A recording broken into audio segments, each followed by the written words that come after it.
I would like to announce that a quorum is present. The meeting is duly called, and a notice of the meeting has been posted in accordance with the Texas Open Meetings Act. The time is 6 p.m. The following board members are in attendance: Catherine Sells, Dr. Betty Bonner, Allison Lasan, Dr. Sheila Taylor, Michelle Akateb, Dr. Stacy Barker, and Jenny Prosnick.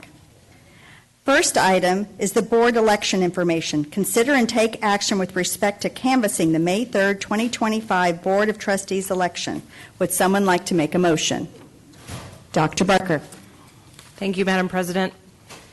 Based on the results from Denton County and Tarrant County, I move that the board adopt the order declaring the results of the May 3rd, 2025 election, electing Catherine Sells to single-member District Place 2, Jenny Prosnick to single-member District Place 3, and Sheila Taylor to at-large Place 7, subject to taking the oath of office. Is there a second? Ms. Akateb? All those in favor? And that's unanimous. Board Secretary Jamie Riggle will administer the oath of office to newly elected board members.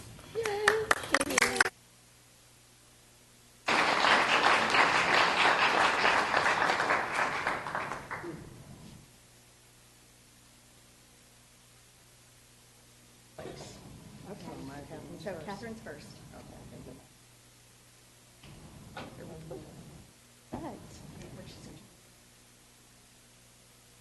I, Catherine Sells, Do solemnly swear that I will faithfully execute the duties of the office the duties of the office of School Board Trustee of School Board Trustee for Lewisville Independent School District, for Lewisville Independent School District, and will to the best of my ability and will to the best of my ability preserve, protect, and defend preserve, protect, and defend the Constitution and laws the Constitution and laws of the United States of the United States and of this state. and of this state.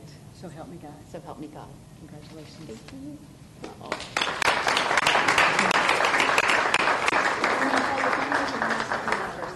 Okay. Am I next, or is Ms. Taylor next? Oh, Dr. Taylor. All right. I, State your name.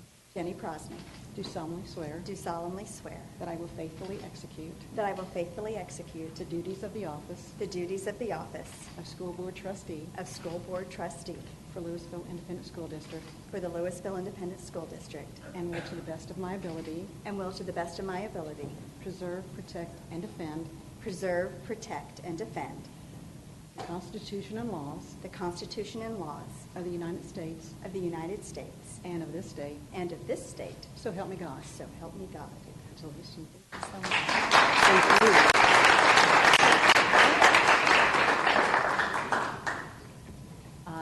I, Sheila Taylor, Dr. Sheila Taylor, Do solemnly swear that I will faithfully execute that I will faithfully execute the duties of the office the duties of the office of School Board Trustee of School Board Trustee for Lewisville Independent School District, for Lewisville Independent School District, and will to the best of my ability and will, to the best of my ability, preserve, protect, and defend preserve, protect, and defend the Constitution and laws the Constitution and laws of the United States of the United States and of this state. and of this state. So help me God. So help me God.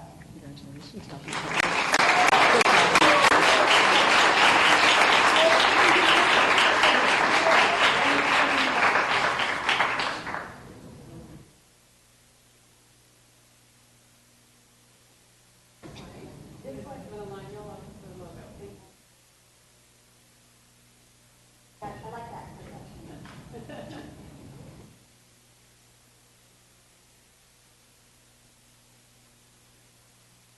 My family, my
and my daughter, Mackenzie Clark, who is a basketball player and a golf star at Lewisville High School.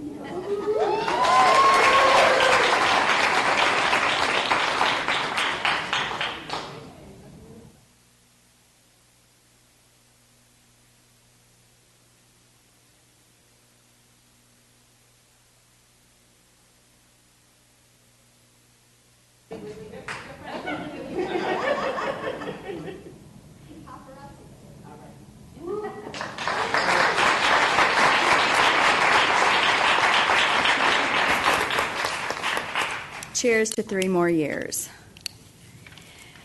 We will now convene into closed session as authorized by Texas Government Code 551, specifically 551.071, 072, 074, and 089. The time is 6:07 p.m. You are free to go.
We will now reconvene into open session, and the time is 7:16 p.m.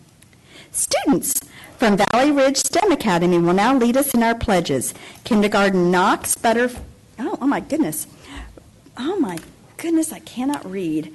Knox Barf Connect, first grader Lila Barraza, first grader Tristan Worley, and second grader Ellie Falver. Oh, they're adorable. Take them home in my pocket.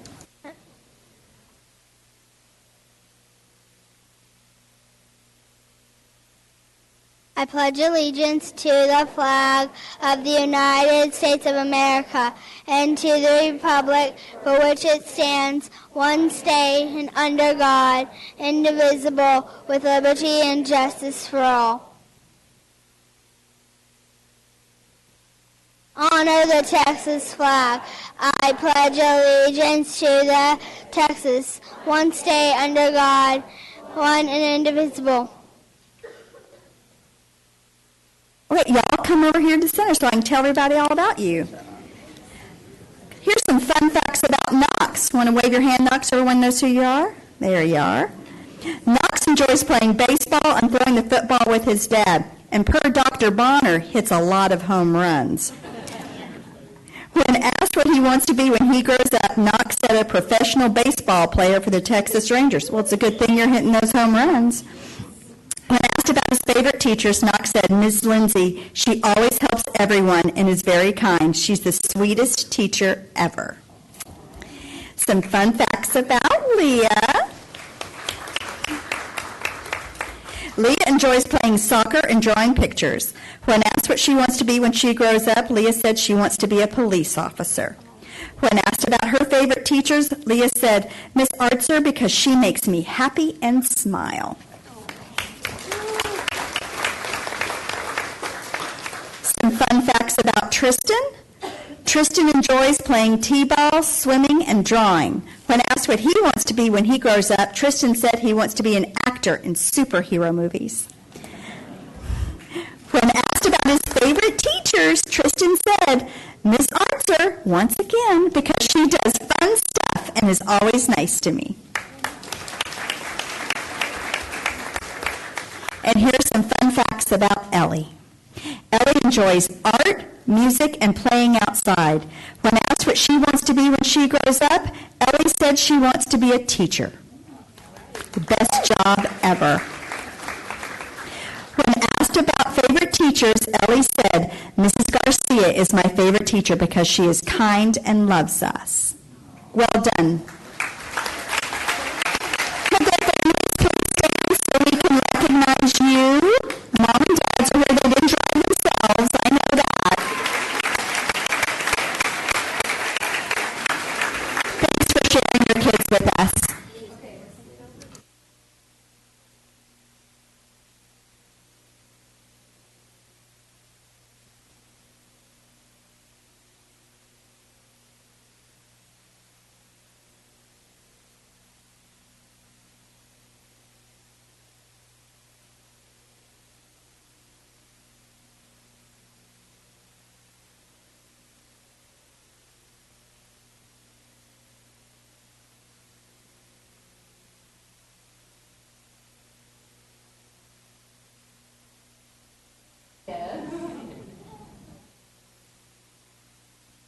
All right, they work for us.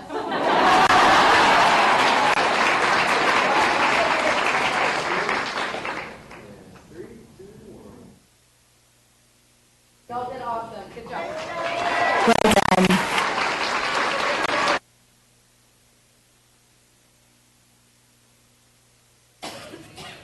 Next on the agenda is to reorganize the board and elect officers. In accordance with LISD board operating procedures, the board will now entertain nominations for the position of board president. Each nomination must have a second.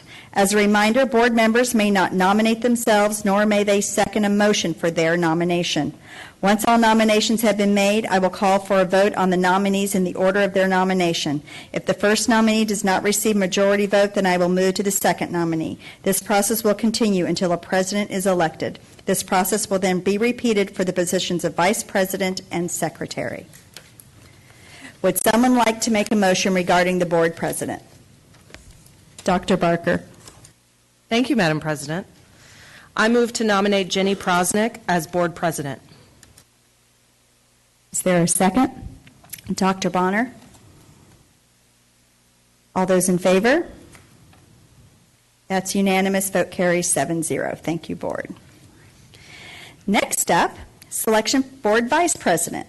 Would someone like to make a motion regarding board vice president? Ms. Alcatab. Thank you. I move to nominate Catherine Sells as board vice president. Is there a second? Ms. Taylor? All those in favor? That's 7-0. Congratulations, Ms. Sells. Next up, is there any nominations for board secretary? Would someone like to make a motion? Ms. Sells.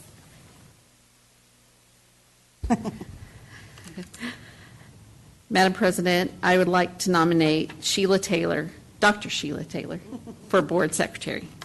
Is there a second? Dr. Bonner? All those in favor? That's unanimous, 7-0. We are going to take a brief recess and put the nameplates back up, and they'll be right back. Less than 5 minutes, I promise.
We are back on the record at 7:27 p.m.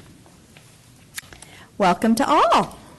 The Lewisville ISD Board of Trustees meets monthly to receive reports from staff and take action on recommendations from the superintendent.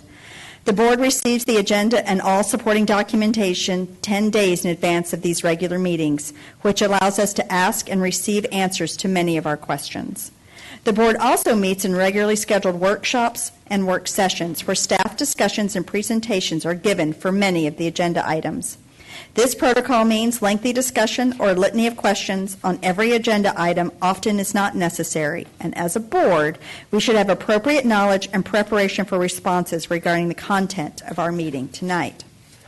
The next item on the agenda is to vote for the principal for Donald Elementary STEM Academy. Can we bring the Donald Elementary staff in? Or is that y'all? Y'all are already here.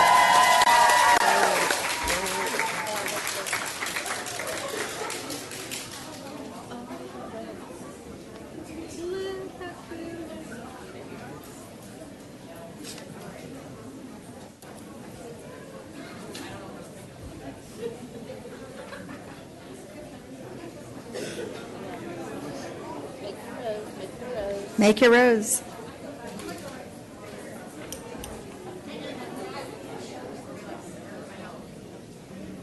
All right, board, would someone like to make a motion? Ms. Alcatab. Madam President, I move that the board approve April Kennelly as the new principal of Donald Elementary School STEM Academy as recommended by administration.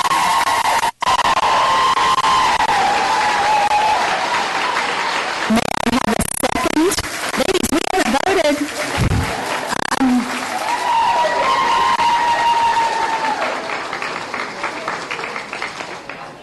Ms. Taylor, second. All those in favor? That's unanimous. Vote carries 7-0. No, me cheer.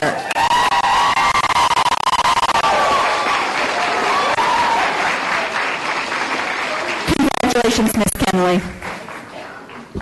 Can we have anybody who was on the interview staff? And I think we got probably everybody, yeah. I think, yep, we're good. Ms. Kenley, do you want to share with us who you brought with you today? I brought my.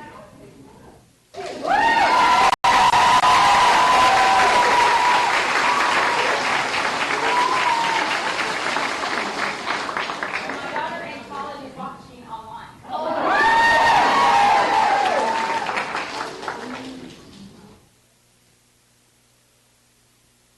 One more here, and 3, 2, 1.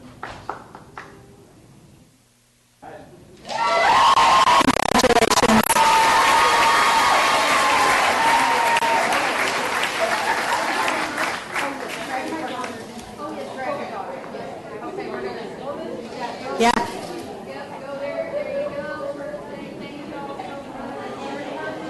The next item on the agenda is to vote on the principal for Forest Vista Elementary School. Can the Forest Vista staff come on in?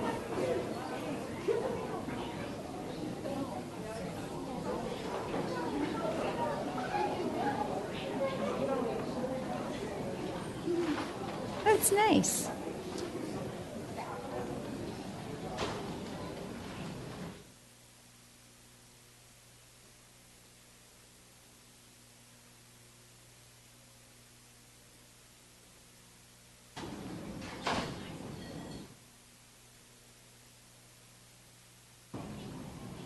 Next on the agenda is the principal for Forest Vista Elementary School. Would someone like to make a motion? Dr. Barker. Thank you, Madam President. I move that the board approve Leslie Mitchell as the new principal of Forest Vista Elementary School as recommended by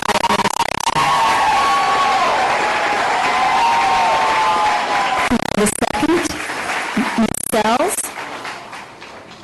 All those in favor? That carries 7-0. Congratulations, Ms. Mitchell.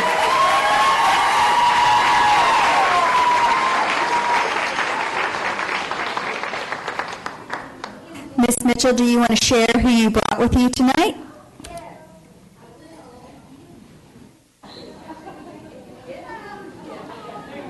Get up. Come on. Gotta make the picture.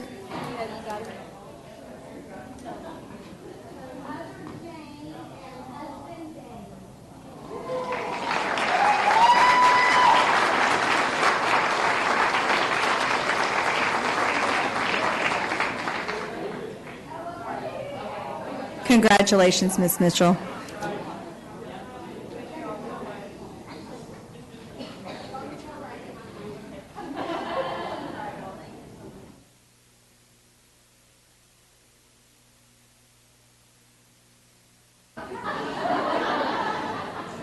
Everyone again, and 3, 2, 1.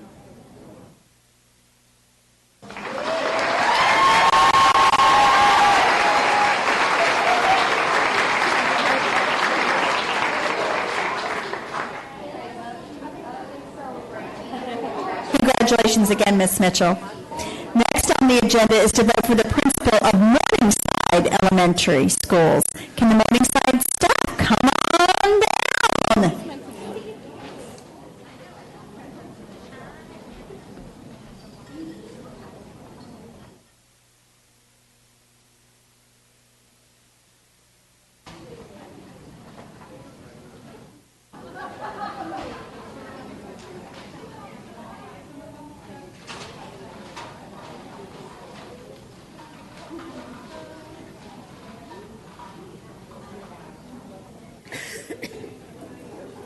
Next up is the principal for Morningside Elementary School. Would someone like to make a motion? Dr. Taylor. Madam President, I move that the board approve Jennifer Barentine as the new principal of Morningside Elementary School as recommended by administration. Can I get a second? Ms. Hassan? All those in favor? And that's unanimous, 7-0. Congratulations, Ms. Barentine. Ms. Barentine, do you want to share who you brought with you tonight? My daughters, Anna and Alan. Very good.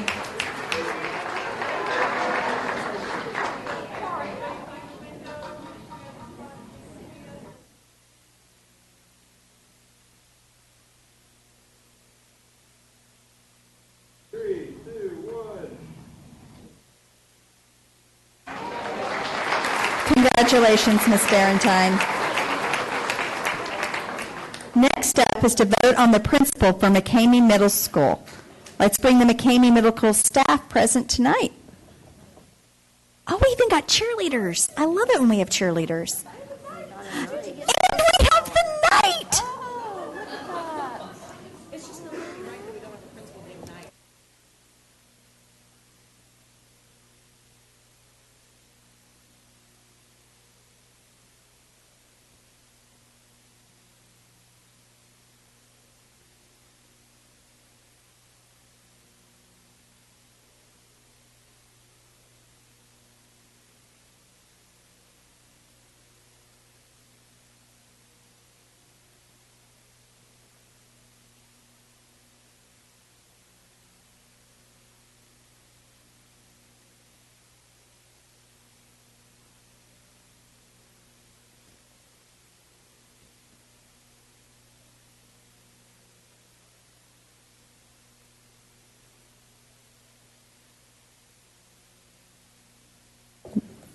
Next on the agenda is to vote on the principal for McCamey Middle School.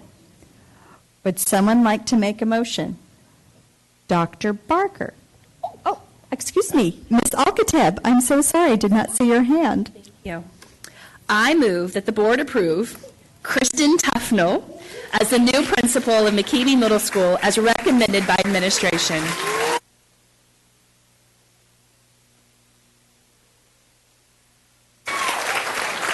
May I have a second? Dr. Barker. All those in favor? And that's unanimous. Congratulations.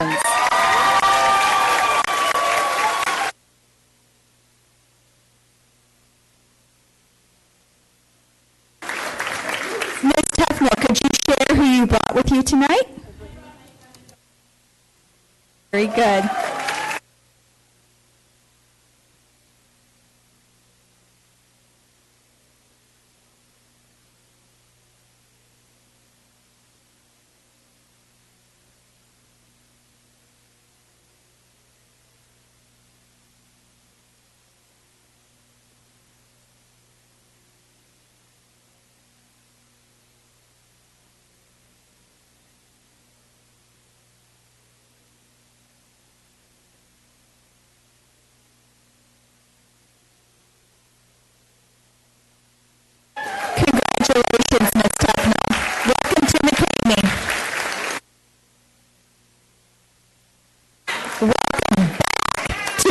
Amy.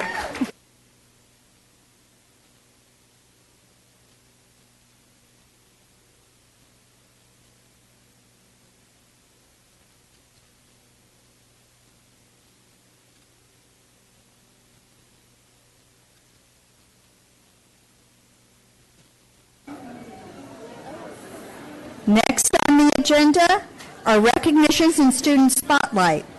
Communications will now share this month's recognitions and student spotlight.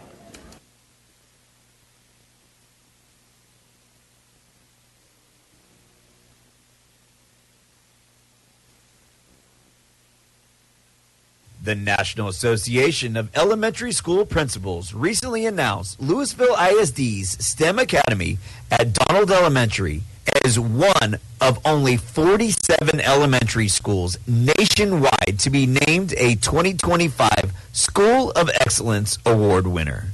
This award recognizes outstanding achievement by student councils in the area of community service, student leadership, citizenship, and school spirit, based on a completed application encompassing activities from an entire school year.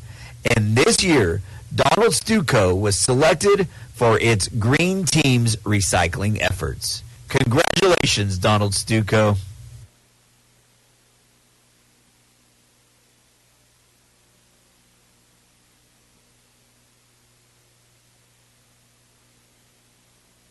Assistant Principal at Donald STEM Academy. I am here with Ms. Whitsitt and Ms. Thomas, who lead our student council at Donald. I'm also joined by the following students. We have Ms. Natalie Morgan, we have Arush Panagat, Lena DeFazio, Heidi Newberry, and Adya Tiki Reddy. Thank you so much. If we could also have our parents stand, parents of these students, we can honor you as well this evening.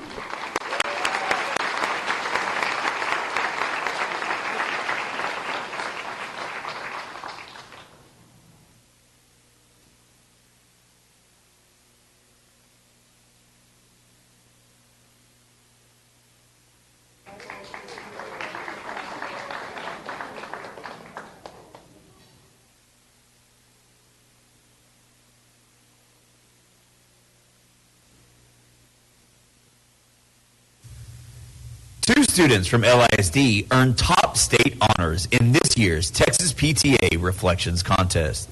From Castle Hills Elementary, Campbell Gonzalez received the overall Award of Excellence in Dance Choreography. From Shadow Ridge Middle School, Achyuta Narayanan earned the overall Award of Excellence in Photography. Congratulations, students.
Two students from Lewisville ISD had a fantastic showing at this year's track and field state meet. Flower Mound High School's Alexandra Fox earned gold in the 1600, and Marcus High School's Chase Johnson claimed gold in pole vault. Congratulations, state champions.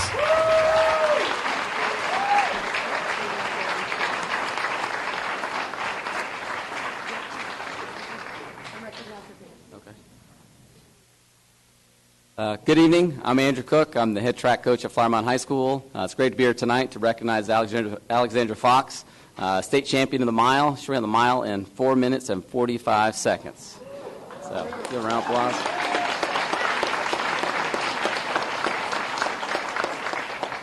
And if we have Alexandra's parents, stand up, please, and we'll recognize y'all. Give them a round of applause.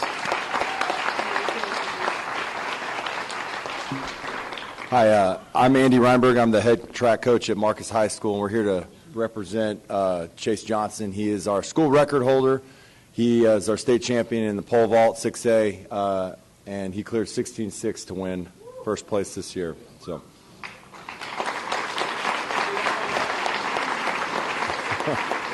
and then we have Chase's dad's here to represent this evening. So.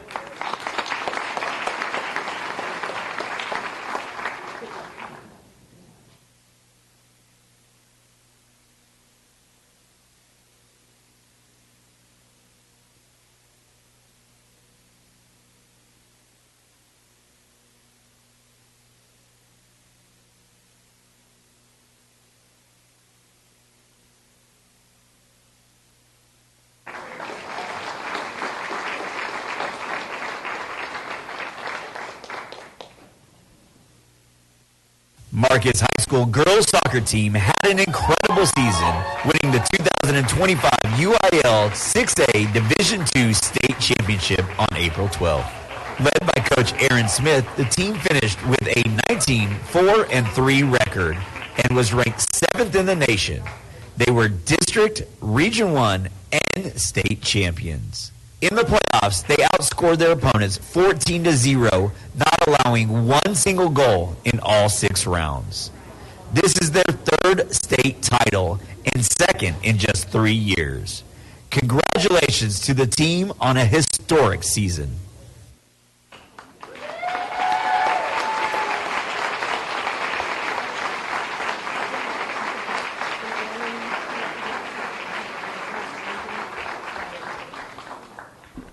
Thank you for having us. Do we have any parents here tonight? I see Mrs. Osterloh back there in the purple.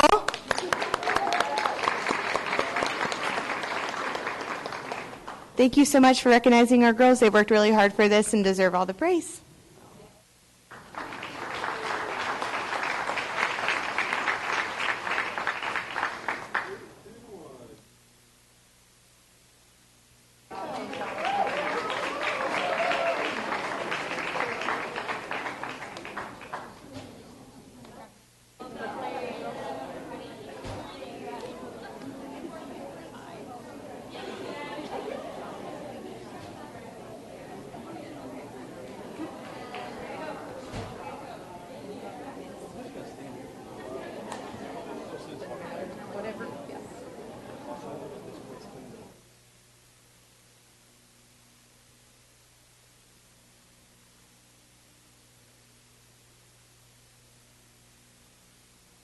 LISD is proud to share that Marcus High School Band has been named a 2024 recipient of the prestigious John Philip Sousa Foundation Sutler Shield Award, which honors high school, youth, and international marching bands for world-class excellence.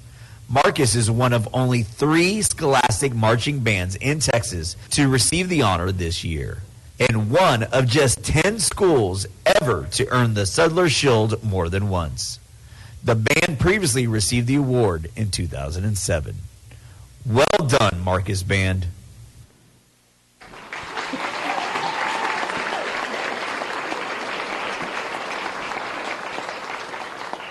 Thank you so much. I'm Jeff Jones and serve on the band staff at Marcus High School. Thrilled to have several of our students from the 2024-2025 Band Council here to represent the band this evening. Before we do that, I want to say thank you to Dr. Rapp and the board and Ms. Drinkwater and her office for their incredible and steadfast support of the arts. We appreciate it very, very much. Of course, nothing would be possible on our campus without our amazing principal, Dr. Cody Kuntz, and Ms. Jessica True. Students from your left to right are drum majors Kate Reynolds, Carter Kirkpatrick, Jack Malcolm, Holt Laws, and captains Caitlin Jones, Michael Ravia, Samantha Lamb, and my colleagues Anthony Martinez and Cole Owsley.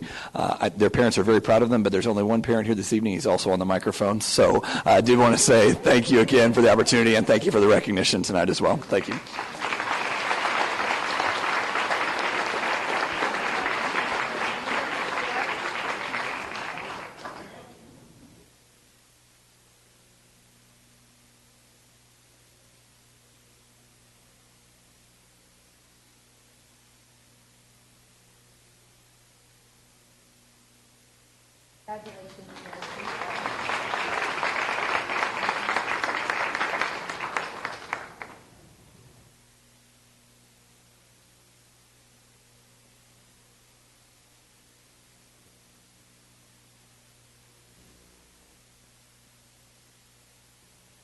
Flower Mound High School senior Macy McKee was named grand prize winner for her oil painting, Wisdom and Prayers, which will hang in the U.S. Capitol's Cannon Tunnel for 1 year. FMHS junior Selena Feng earned first place for her oil painting, Generational Freedom, to be displayed in Congressman Gill's Capitol Hill office.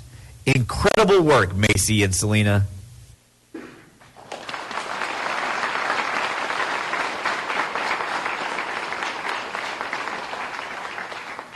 Hi, I'm Nancy Lawrence from Flower Mound High School, and I'm one of 4 art teachers, and everybody else is here in the audience also. And we have our principal, Chad Russell, here also with us. Parents, we want to ask you to stand and be recognized. Yay.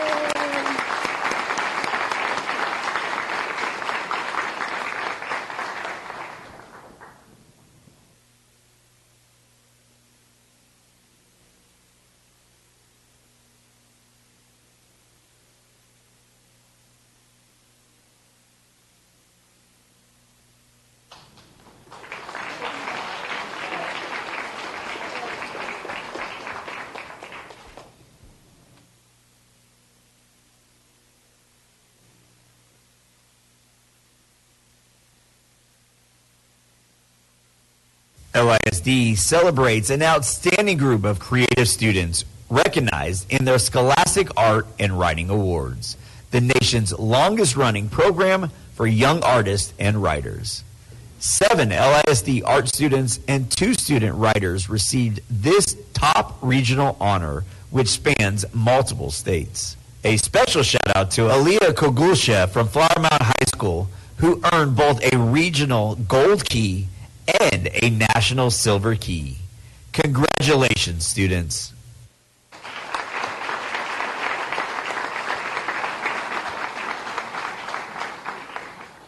So we also have Emily Zhang, we have Noah Kang, and then we have Karis Kim, who actually won 4 gold keys, and Elia Kogashev, Isabel Johnson, and Dama Young.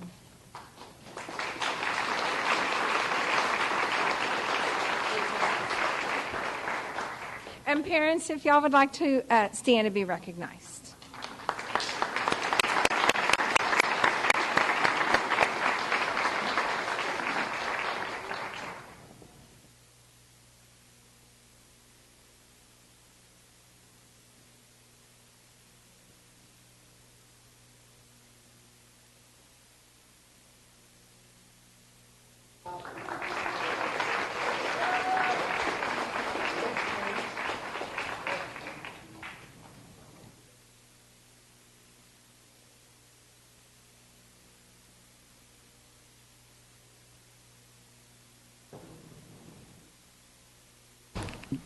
All right, good evening, everyone. My name is Cody Kuntz. I'm the very proud principal at Marcus High School, and I'm proud to introduce to you tonight Dia Amaram, who earned 2 gold keys in Scholastic Writing. And she wanted to throw a shout out to her 9th grade English teacher, Miss Bragg, who is in the back, who she said encouraged her and inspired her to write. So, and could we get Dia's parents to stand up and be recognized as well, please?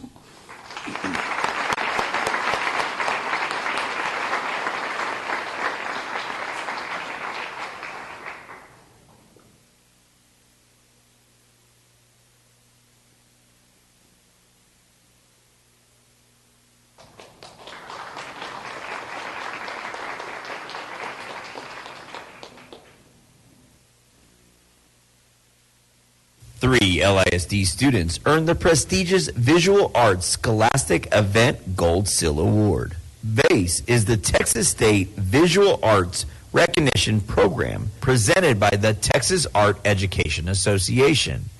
Astrid Samrad from Hebron High School, along with Libby Lewis and Azel Loyal from Hebron 9th grade campus, were recognized for artwork that demonstrated both originality and technical excellence. Their pieces will be featured in exhibitions across Texas, concluding with the Gold Seal exhibition at the TAEA Fall Conference.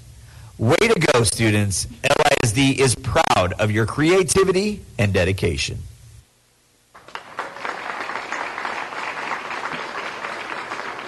I'm the Hebron ninth grade campus art teacher. My name is Ross Hines, and I have Azel Hahn, wave so they know it's you, and then Libby Lewis, and these are my two students. Astrid could not make it today from Hebron, Maine, but yeah, those are our VASE state gold seal qualifiers.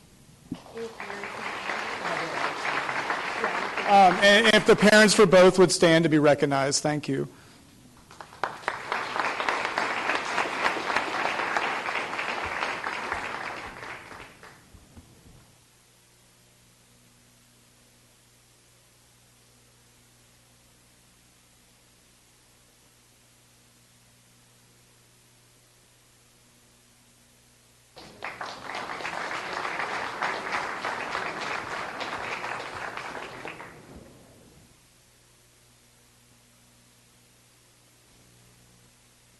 Journalism students across LISD earn top honors in both state and national competitions, showcasing their talent, dedication, and storytelling excellence.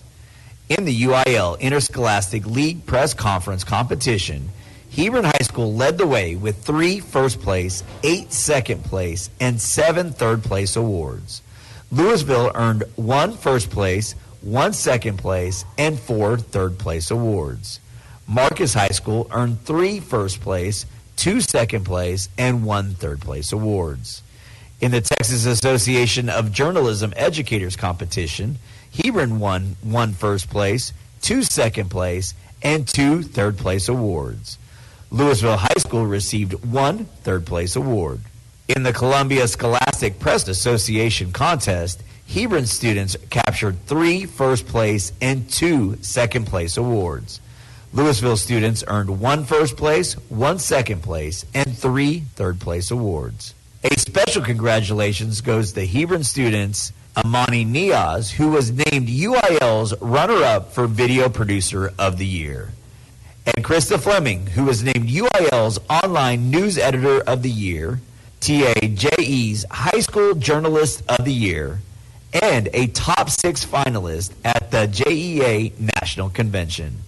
Congratulations to all these outstanding journalism students for their hard work and remarkable achievements.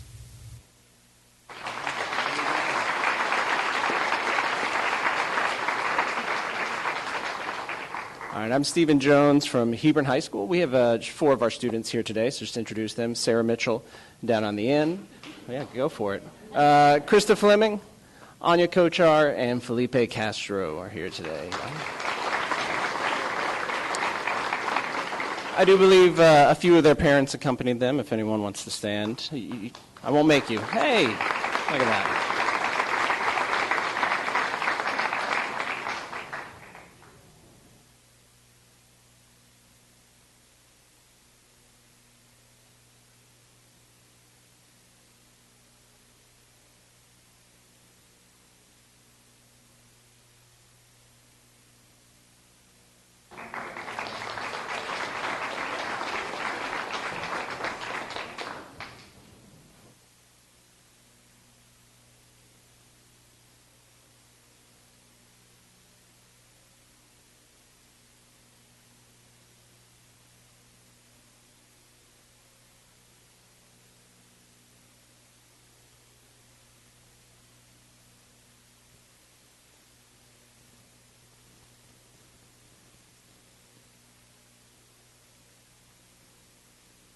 All right, my name is Corey Hale. I am the advisor of the West Bay Media podcast class. So 2 of my students are here. We've got Grayson Kosh and John Haston.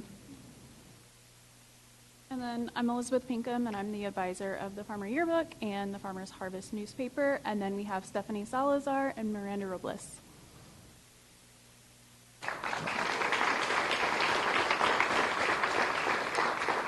And if they have parents or family in attendance, we'd like them to stand and be recognized.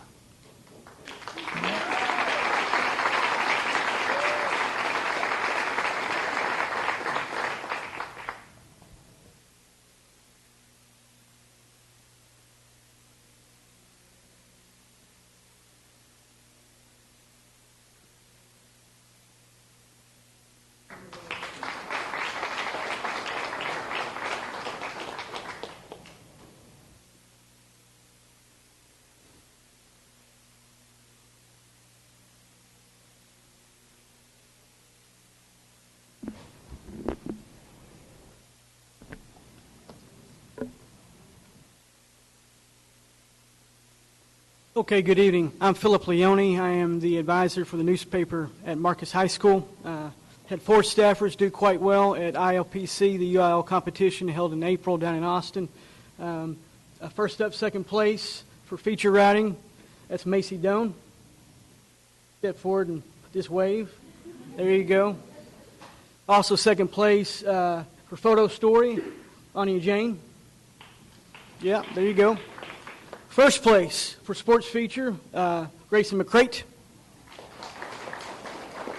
And first place for personal column, Raksha Jayakumar. And I'm Michelle Vaughn, the yearbook advisor for Marcus, and we had 2 winners. Luke Drake won first place in sports focus spread, and Paulina won third place for academic focused spreads. And that was in this year's yearbook, which is really great. And we have some available at Marcus if you'd like one.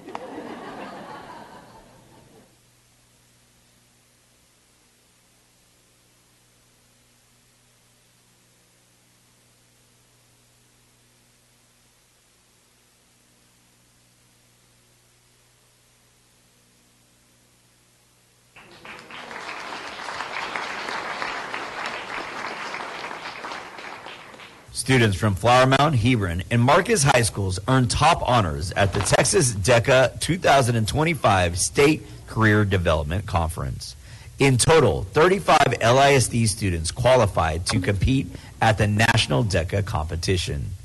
At the national level, Flower Mound High School had 2 students place 3rd in the nation, and Marcus High School saw 3 students receive national medallions. And 1 team claimed the international championship title in financial literacy. Outstanding work, DECA students. Hello, my name is Robin Zost. I'm at Flower Mound High School. This is my 3rd year as DECA advisor, and I'm super proud of these kiddos. First, we have Rushir Karsala and Arjun Vishwanathan, and they both, y'all wave. They were team decision making. They were first place at state and got to go to international. Next, we have Aina Kamal, and she is a freshman and got to go to ICDC, which is amazing. I have Tanish Vaidya, and him and his partner were in finance team decision making. And then Shivan DeWalker, he was in entrepreneurship series first place. Those were all first place there. And then our 3rd place winner at internationals was Ananya Bamareddy and Sahas Kamaguru.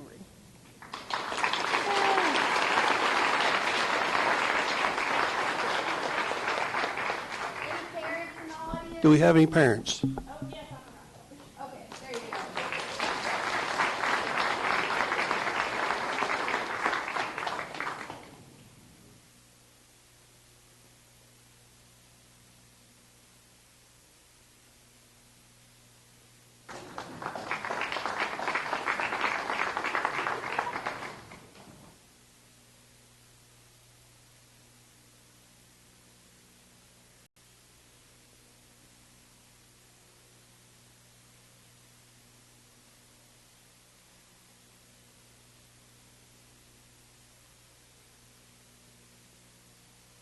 So I'm Jamie Leonard. I am a second-year advisor over Hebron DECA.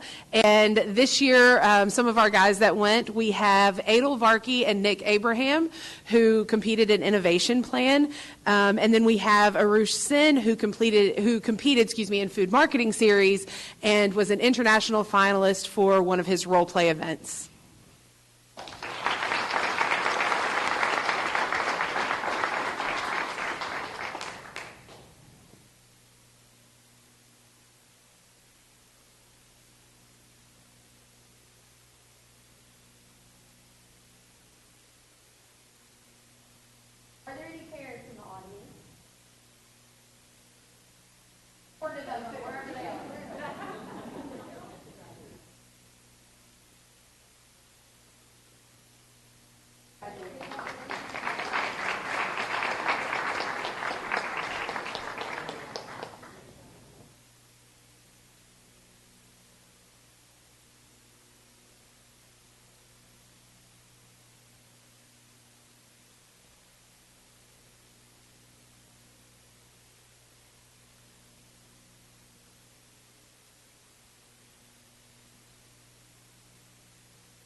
So this year at state, we actually had 12 first place that moved on to internationals for competition, and we had 7 second place. So we had a total of 19 on stage, so we were super proud of that. We're missing a lot of people due to a tennis banquet and some other things. But anyway, certainly wanted to highlight these wonderful students who are here with us. So second place in hospitality and tourism operations research, we have Ria Abril, Glory Desari, and Hamsini Mopuro. They were a team, and they did very well. And also second place, we have Wilson Zing, and Wilson was in restaurant and food service management. And first place with us, we have Satya Kalala, and he actually competed in internationals in automotive services marketing, and his event consisted of a test and 2 role plays, and he got top score in both his role plays, so fantastic job. And we have Siddhant Guntapalli. He had a partner who couldn't be with us tonight, but they were in integrated marketing campaign event. First place at state and competed in internationals. And then we have Tanisha Malcolm and Hansika Kanthetti. My brain went goofy. Anyway, they were first place at state, and these girls, and they had a partner, Shreya, who's not with us tonight, but they got first place at international. So they're world champs, and so we're super proud of them.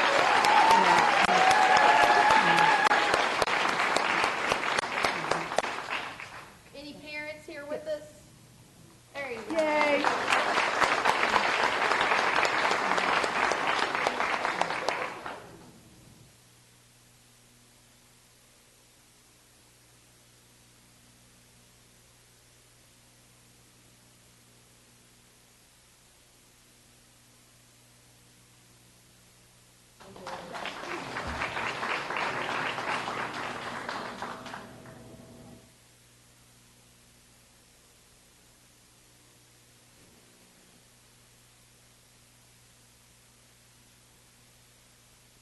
Students from Flower Mound and Marcus High Schools earned top honors at the Texas Association of Future Educators annual Teach Tomorrow Summit. Together, the 2 campuses had 9 students qualify for national competitions, a remarkable achievement that reflects their hard work and dedication. Congratulations to these inspiring future educators. We can't wait to see the impact you'll make.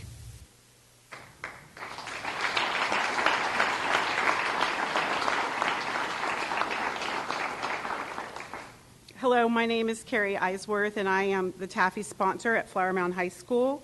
I'm proud to announce that the following students have advanced Taffy Nationals in Florida in June. Kaylin Breckress, Lily Glazer, Zoe Munt, Lauren North, and Ava Steinbach.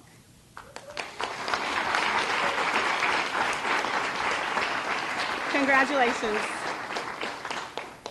Any parents in the audience with us?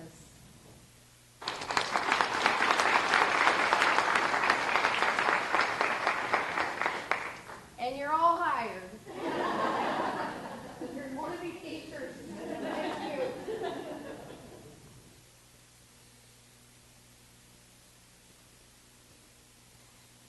Awesome.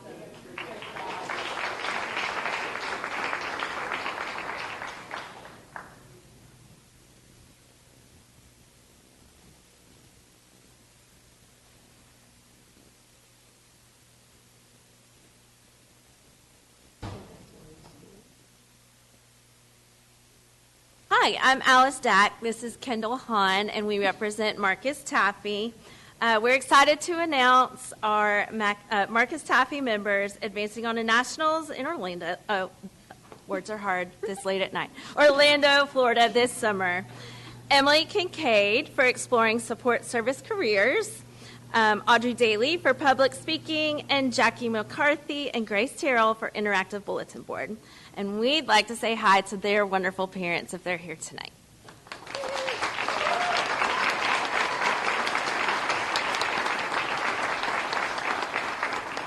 And another round, you're all hired. Hey, go teachers.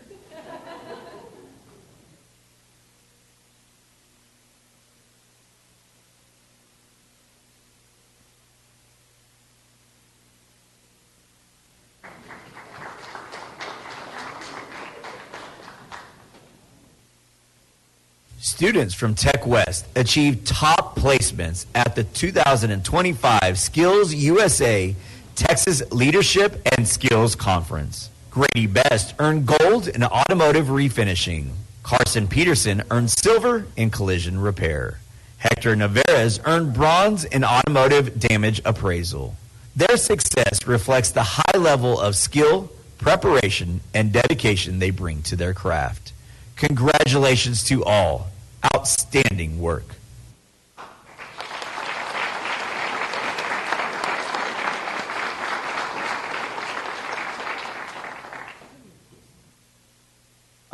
Hi, I'm Jonathan Harity. I'm the auto collision teacher at Tech West.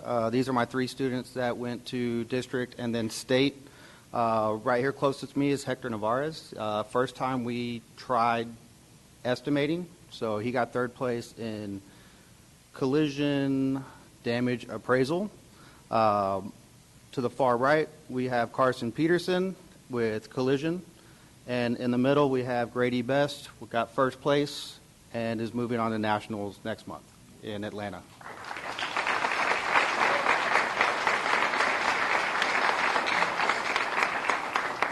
Any parents in the audience? Yep, there you go.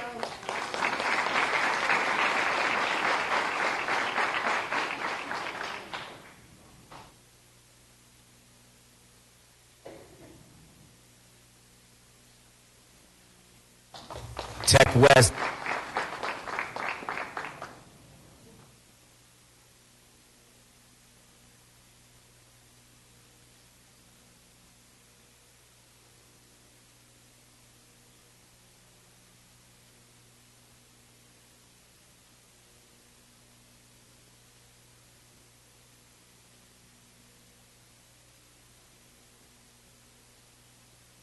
Garden Ridge, Liberty, and Prairie Trail Elementary PTAs have earned the Platinum Voice for Every Child Award, the highest membership honor a local PTA can receive at the state level. This incredible achievement reflects their commitment to making sure that every child on their campus has a member and a voice representing them.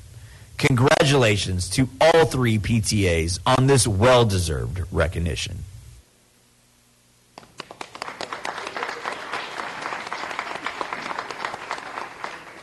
Hi, I'm Carrie Baker. I'm the Council PTA President, and I am happy to have Garden Ridge here with their Platinum Voice for Every Child. I forgot the poster. Run down and get the poster. She's going to need help holding it up. It's curled really tightly. Okay, so the lovely lady that just got the poster is Garden Ridge PTA President Jamison Mitchell. Do you want to introduce the rest? All right, and I have here tonight with me board members Jessica Petrie, Kelly Cummins, Cynthia Bernhardt, Lauren Purdy, and Stacy Hoosier, and some of our awesome staff members, Miss Kennelly, Miss Malone, Miss Warner, and Miss Roundtree. Are there any parents in the audience? No? Okay.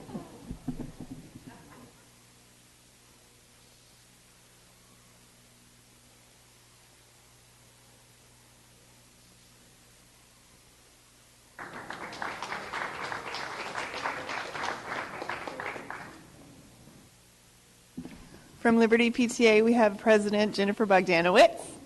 Come on.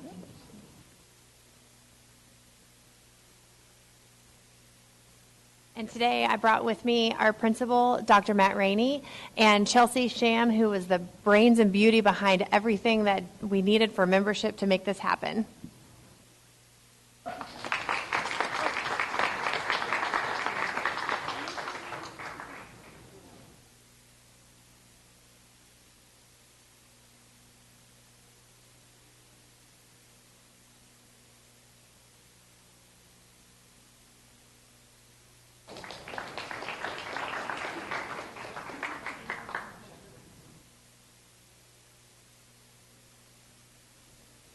Okay, and from Prairie Trail PTA, we have President Natalie Smith. Would you like to introduce your friend? This is our fabulous principal, Miss Wendy Vaughn.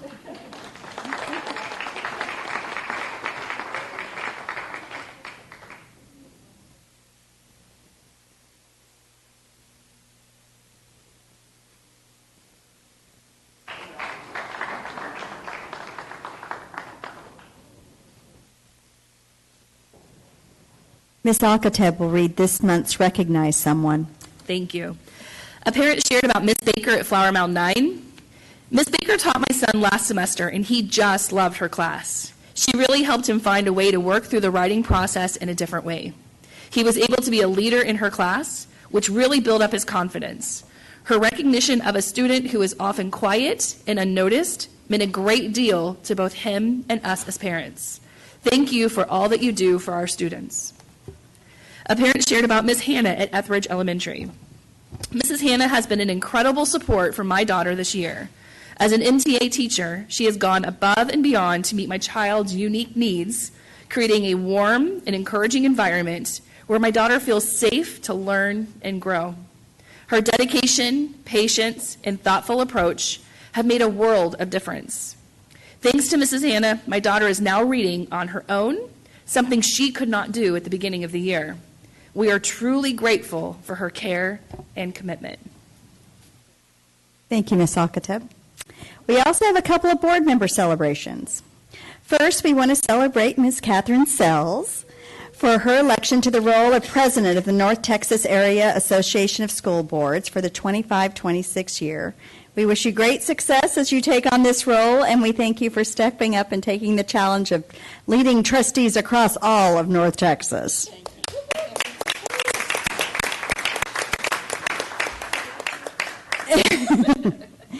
And also, if you haven't noticed, we have a new doctor in the house. Congratulations to Dr. Sheila Taylor on earning her doctorate in education from Purdue Global. Well done.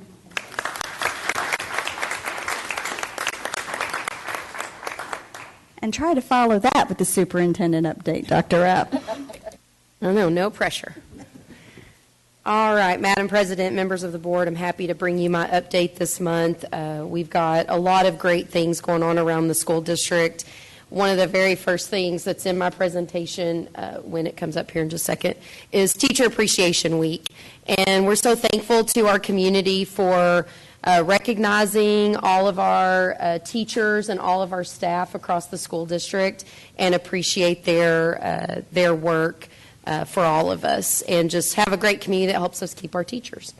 And then the next thing that we have this past month that we've been doing is, of course, you all attended, many of them. We're very thankful for the support of our communities. We had our legacy celebrations. We want to thank all of our 5 retirement principals for their work, and for the legacy committees that really helped organize wonderful celebrations for us. And, of course, we've taken our celebrations this year on the road, as we don't have a traditional employee banquet, but I think everybody has had a really great time going around the district awarding staff, and students and other staff members have gotten to be a part of those celebrations. Our Teacher of the Year winners, we had Tim Fales as our secondary Teacher of the Year at Flower Mound High School, and we had Ms. Steinwander from Forest Vista Elementary, and it was very special to get to celebrate with all of them. I think bubbles, according to Jeff Brown at Flower Mound High School, are going to be an ongoing part of their celebrations now, and so just a great, great celebration. So there's just some pictures captured from our on-the-road visits. We did 24 surprise visits in 3 days. I think, Madam President, you said you had 3 miles on your shoes on the one day, and so it was just a great day around our 127 square miles across those 3 days, recognizing our employees across departments and across campuses. And then one special celebration that happens every May that we all enjoy is our ESSP Awards. I appreciate so much our campus support services and their work on that celebration that helps recognize the progress of many of our students served in special education programs around the district. And that that celebration is just very jubilant. It's a very fun time in the room as families are rejoicing and celebrating with their kids and staff too. And then there are the pictures from our 5 legacy celebrations, each one unique to their own communities and really honoring the rich history and traditions that each one of these 5 amazing schools have had in our communities. And we're so thankful again for the legacy committees and for our 5 principals and their leadership during this time. And then also now we are having our welcome experiences for students. Those started last week as our students from our campuses that are being retired are getting ready to join new school families, and you can see some pictures there on the screen, and we'll continue those experiences this week as well, and appreciate the Focus Connection committees on helping plan those experiences. And then, I talked a couple of months ago about just public education and the power of public education and how we have celebrated success in public schools for over 100 years in this district. And Shadow Ridge Middle School celebrated their milestone of 20 wonderful years. They had a great time. And I love that picture with staff some who opened the building and who are still there celebrating. It kind of reminds me of what is going to be known as one of my very favorite pictures. Should have put it in my presentation. From the legacy celebrations, the principals all put out the principal albums in the libraries for people to look at. And at Polzer in 5th grade in the early 1990s, it's going to go down as one of my favorite class pictures. It looks kind of like that. Like those class, they had some fun spirit about them in the 90s in those class pictures. So just love the joy and just cheer in that picture. And then this spring, of course, we're winding down all of our engagement opportunities, our brand ambassadors with staff, and our key communicators is our program for parents who want to get involved and learn more about the district. And I have several of them in the room tonight. If you would stand, if you were in our key communicator program, I would love to recognize you.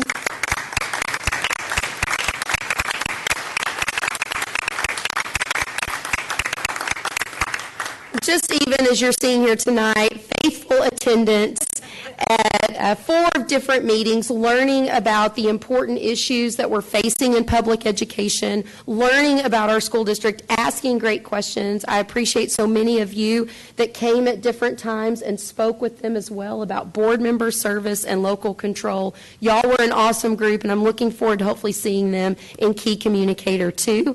And then after that, of course, people can join my parent advisory. We start a new class of Key Communicators every single year, so spread the word. Applications will open up in the fall, and we'd love to welcome you into this program. And thank y'all for being here tonight so we could honor your time in the program. And then as far as my newsletters go, the average click rate was 2.11%. So far in April, the most clicked links were the district feedback survey, the academic calendar, and our awards. That was for the community. For staff, our most clicked links were employee perks, and that's where our community gives our staff special coupons and discounts on things, our elementary chief announcement, and our April board recap. And then I'm so thankful for the partnership. Bill Lee has mentioned this when he's come before you with LEF. We're sharing now with his leadership with LEF the advertisement space at Grandscape, and we get this space out there for free. And so we're so thankful for Grandscape, who's a partner for us, that allows us to advertise about the school district and help draw people in. It is enrollment time in LISD, and I love, as I'm around there, I was just there over the weekend seeing these signs about our district. And just because the school year is coming to a close, that doesn't mean that learning stops in our school district. We have a lot of summer learning and programs that take place. You see the breadth of those on the screen before you, and of course you'll hear about some of these as you get updates during the next school year. But I appreciate all of our leaders who are helping organize our summer learning, and we're looking forward to a great summer ahead as well. And with that, I'll turn it back over to you, Madam President. Thank you so much, Dr. Rapp. Public comments are next on the agenda. Those who wish to speak at a board meeting often expect a dialogue with the Board of Trustees. However, in accordance with Texas law, the board is not able to respond directly to comments or questions posed by speakers. Texas law also does not allow the board to discuss or take action on any issue presented during the public forum unless the item has already been posted for action on the meeting agenda. Each speaker will receive a written follow-up from the district in the next 3 business days. The board and district administration welcomes and values the feedback shared during this time of the meeting, and we are grateful for the continued partnership between LISD and the families and the communities we serve. We have 4 speakers tonight. All are Lewisville ISD stakeholders, meaning current students, parents, employees, and residents of Lewisville ISD, and will have up to 3 minutes for their presentation. I've been told that the first 2 speakers would like to speak together, and that is Haley Willett and Nicole Heater.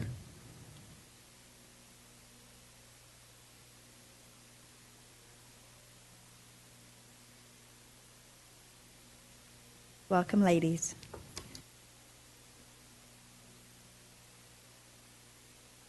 I'm Nicole Heater, and I'm in 6th grade at Briar Hill Middle School. And on behalf of Treats Youth and the whole entire Treats Church, we would like to thank you for all your hard work and dedication to all the LISD schools. And we have a poster that we have signed for you, everyone from our church.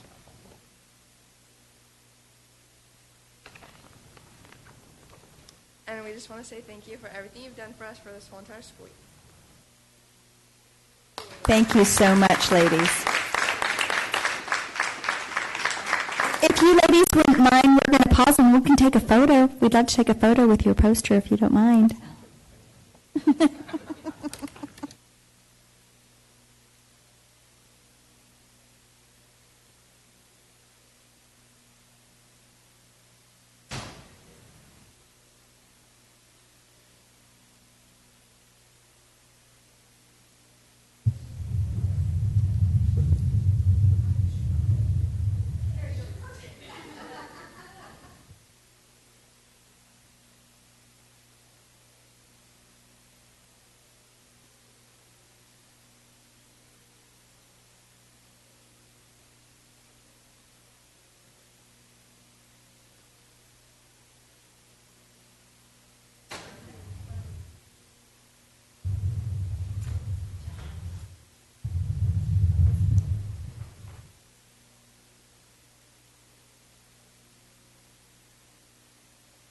Next, Ernest Lineberger.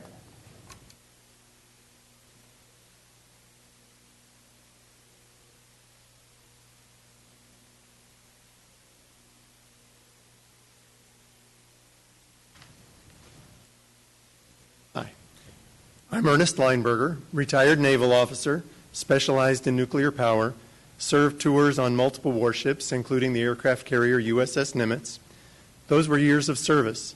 Long hours, hard work that required dedication, attention to detail, the skill to recognize reality, and the ability to make the changes necessary to achieve big goals and mission success. Since retirement, I'm now in my 30th year at Texas Instruments, working the details of semiconductor manufacturing, working to keep high-paying jobs in this critical industry here in America. As a Denton County resident in Carrollton, an LISD constituent, I am excited to be here to witness the beginning of a new term for fellow veteran Dr. Sheila Taylor and board president Jenny Prosnick. I was very pleased to get to go and vote for both of you. Thank you. These public servants have a proven record of working hard for our families, making important changes and hard decisions to help make Lewisville Independent School District public education the very best option for the people in this community. The entire board and superintendent have my utmost confidence and appreciation for all that they do. Let me be clear, they have a very hard job, with the state refusing to fund schools to an adequate level, with changes in requirements that schools must meet, with parental support suffering from other demands on families' time and finances, with time, weather, and age taking a constant toll on facilities. As for me, I know that we as a community are lucky to have you working so hard for us. Thank you. As many of you know, I am a candidate for the U.S. House in this district and have been active with service organizations in our community. We share a focus of people's needs come first. I pledge to work with you and others in this community to help all of our neighbors to reach their full potential. Congratulations, and keep up the good work. I'm Ernest Lineberger. Thank you for this time to speak. Thank you, Mr. Lineberger. Jaden Buck.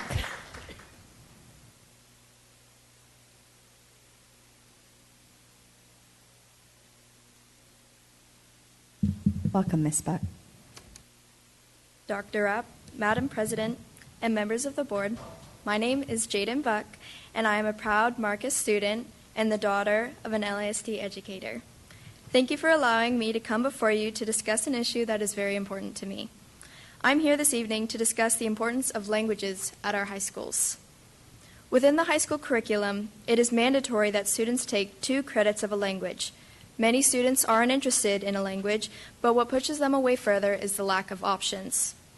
Having only 2 options for a language credit, which is required to graduate, seems like a step back when looking at the smaller elective courses our high schools offer that not many students choose to participate in.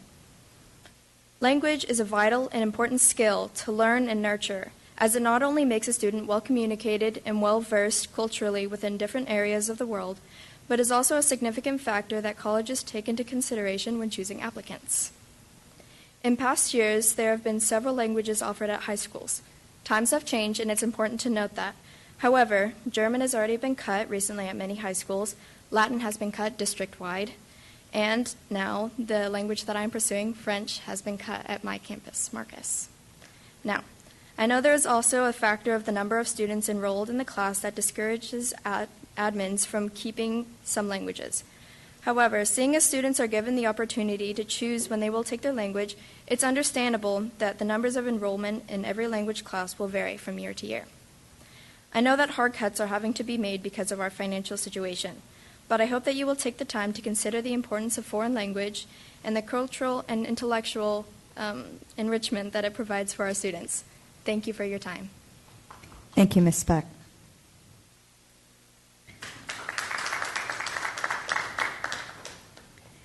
Next on the agenda is consent items. Are there any items to be pulled, or would someone like to make a motion? Ms. Taylor. Madam President, I would like to pull the following item, 4E2, for separate consideration. Thank you, Ms. Taylor. Would someone like to make a motion with item L4E2 being pulled? Ms. Sells.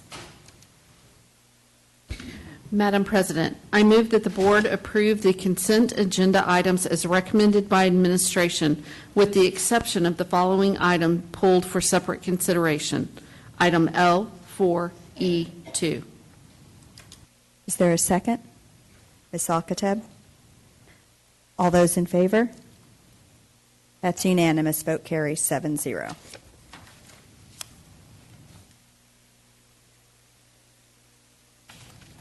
Ms. Taylor, would you like to speak to the, would you like to make a motion for item 4E, L4E2? I would, Madam President. I move that the board approve. I move that the board approve consent item L4E2 as recommended by administration. Is there a second? Ms. Sells? All those in favor? Opposed? Abstain. That vote carries 6-0 with 1 abstention. Next, our information items. Board meeting dates. Yay. All right, Madam President. So it is time to plan for the 25-26 school year, and so you had in your packet for tonight the proposed board meeting dates. We bring those for information only. So, of course, happy to take any questions, but the administrative consideration is that Columbus Day is a district holiday, so on October 13th, that conflicts with the regularly scheduled October board meeting, so you see the alternative date is October 20th for that month. Our past practice has been that we do not conduct a regular board meeting during the month of July. Therefore, administration will not plan a July meeting. And the district will post these revised meeting dates on our website. So any questions, but that's just an update on the 25-26 board meetings. Any comments or questions? All right. Next up is our monthly technology report. Mr. Colbeck. Thank you, Madam President. This is our monthly technology report. It is in board book. It's for the month ending March 31st. On page 1, just want to call out a couple items. Our revenues and expenses are still tracking similar with a remaining balance of $3.1 million in our IFE account. Also on our device age for grades PK through 3 as well as grades 4 through 12. Not a lot of change over there, so we're one month older. I do want to point out on the teacher side, as I shared, our staff iPad refresh.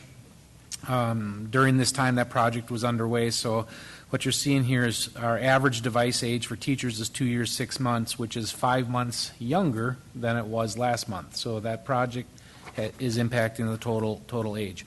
When we look at page 2, just to hit on a few items, our opt-in percentage still stays very high at 98.49%, which means students in grades 4 through 12 that's the number of students that are enrolled that are opt into our one-to-one program. Also, our devices on campus, our monthly average is 90.7%, so our goal for this year is 89%. And other than that, we're tracking very similar to what we have in previous months as far as educational usage for devices is upwards of 92%, and our total bandwidth usage is trending very similar to what it was last year without having the home usage calculated as I've shared in previous months.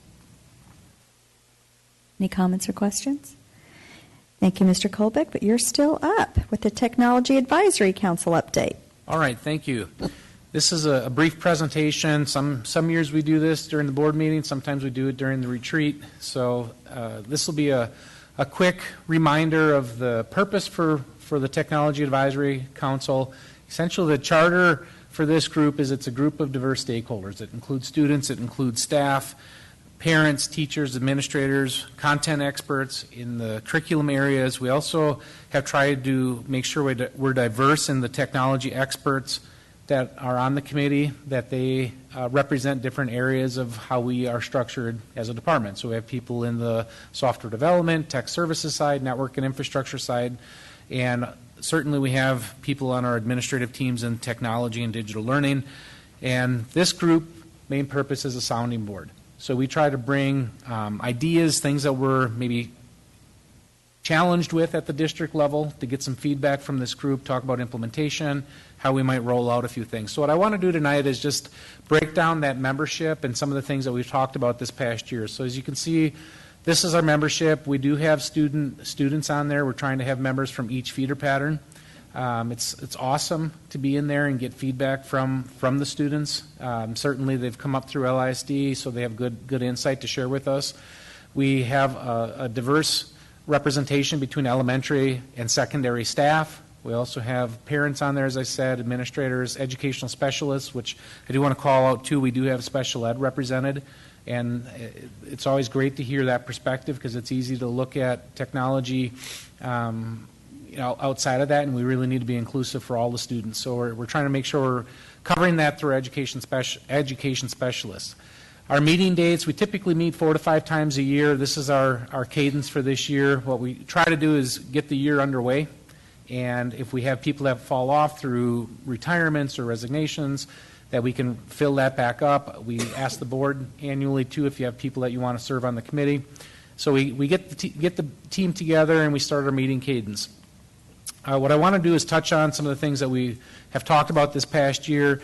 As we rolled out the 24-25 school year, we were focused on what we're calling the digital landscape. We've made changes to some of our LISD device policies for both district devices as well as personal devices for cell phone use at the elementary and middle, as well as our app store. We are managing a lot of 2023 bond projects. We've started the discussion around our staff iPad usage as well as we were planning that project.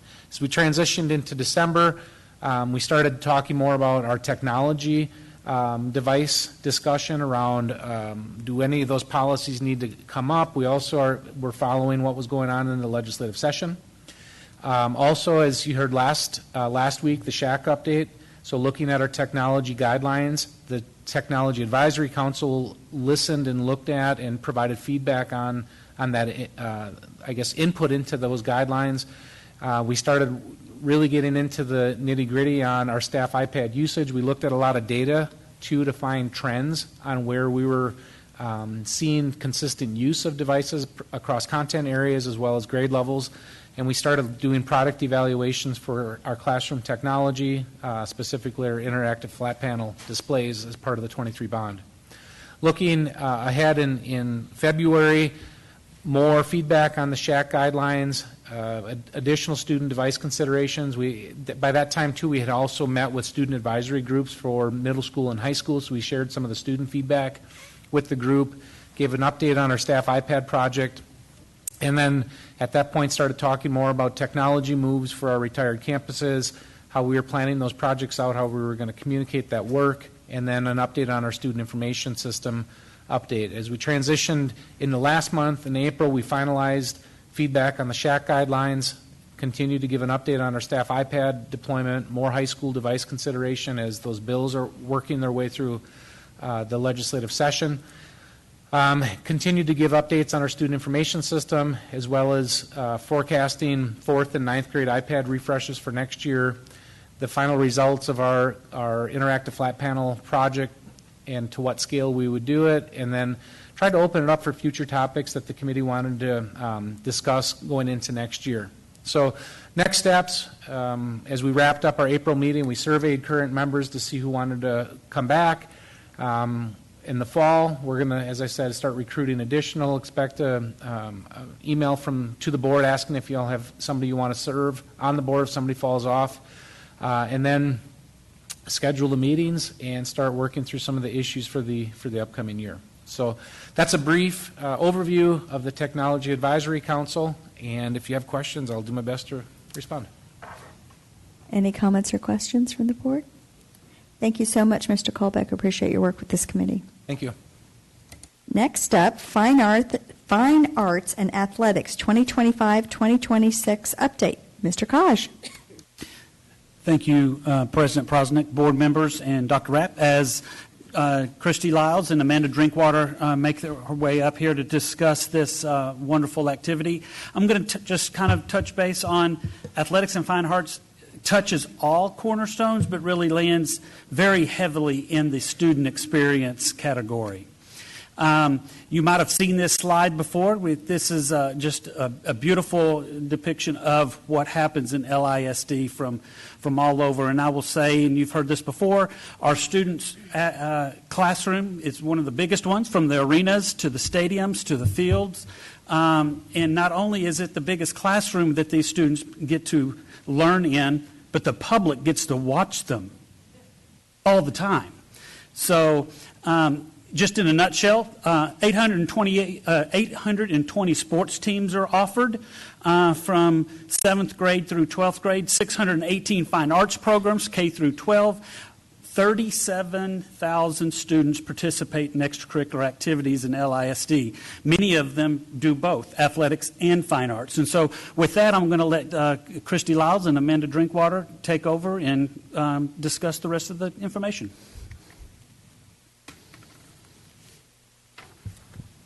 Good evening. Try to fix this right. Okay, I can't decide if I need my glasses or if I need this, so I'm going to try to do both. All right, I'm going to talk about the athletics slide. We are a culture of champions. These are 34 state champions over the course of LISD history that I am very proud to announce that we have been able to be successful in with athletics in those sports that are mentioned. We're also proud to relay our state of the arts here in Lewisville ISD. We have the direct head-to-head competitions that the UIL offers, which is in 2 of our disciplines, and then the other annual benchmark activities that we participate in each year. Some fast facts. Oh, I'm sorry, I thought you first. Okay. Oh, sorry. pretty impressive to read $120 million in academic scholarships awarded this year. We're providing 38,000 students through both of these activities. We already mentioned this, but LISD offers 820 athletic teams and 618 fine arts group opportunities. LISD athletics includes over 350 coaches and assistant coaches at the middle and high school level. We have about 275 fine arts educators. That's K, well, even pre-K, all the way through 12. And the LISD graduation rate, which we're all very, very proud of, is 96.3, which is quite above the state. Those are both real averages, and I think good ones. I agree. All right, so I'm very proud to talk about the next slide. These are programs, recognitions, and leadership empowerment that we have started since 2020. Assistant Coach of the Month are our coordinators at our high school. They decide on an assistant coach every month of the school year to recognize for their service of not only on their campus, but their service as a assistant coach. Head coaches get their names in the paper, sometimes good, sometimes bad, but they're the ones in the limelight. They're the ones that are seen, and we wanted to recognize our assistants because they do a lot of work behind the scenes, and we wanted to acknowledge what they do on their campuses. We also have our first-year coaches mentor program that was established in 2020. Currently, we have 20 first-year coaches and second-year coaches that go through that program. We have 4 retired LISD coaches that support these people with their daily grind of mixing their academic and their coaching abilities. And we have Jan Lowry, Mike Campbell, Terry Campbell, and oh my gosh, Ronnie Gage. Sorry, lost it. Sorry, Ronnie Gage, if you're listening. But anyway, it's a wonderful program that we give them as much help and opportunity and try to encourage them to make it through the year. And we have 2 meetings in person at the beginning and at the end of the year to just rejuvenate and hopefully retain them to come back. We have about a 95% retention on our first year and second year coaches. Aspiring head coaches cohort, that is going to be established this summer. Any assistant coaches that are wanting to be a head coach, try to give them some information and guidance and an opportunity to learn about the things that we look for head coaching. And then we also started last summer the Aspiring Athletic Administrator cohort, and we had 40 current head coaches that had to apply for the cohort. They had to get recommendations from their principals on their campus. It wasn't just come sign up because I think I want to be an athletic director. They were actually had to go through some steps in order to come, and we will be continuing that as well. We also have state representation with our coaches in the Texas High School Coaches Association and the Texas Girls. These are the sports that we have our coaches that are on selection committees for all state, and we want to, our goal for the next coming years to have a coach in every sport being a part of those organizations that represent not only our school district, but represent coaches across the state and help with rules, recognizing kids for all state. It's a great opportunity for our coaches to get in front of different people, and that is one of our goals, is to have someone in every sport being a part of that.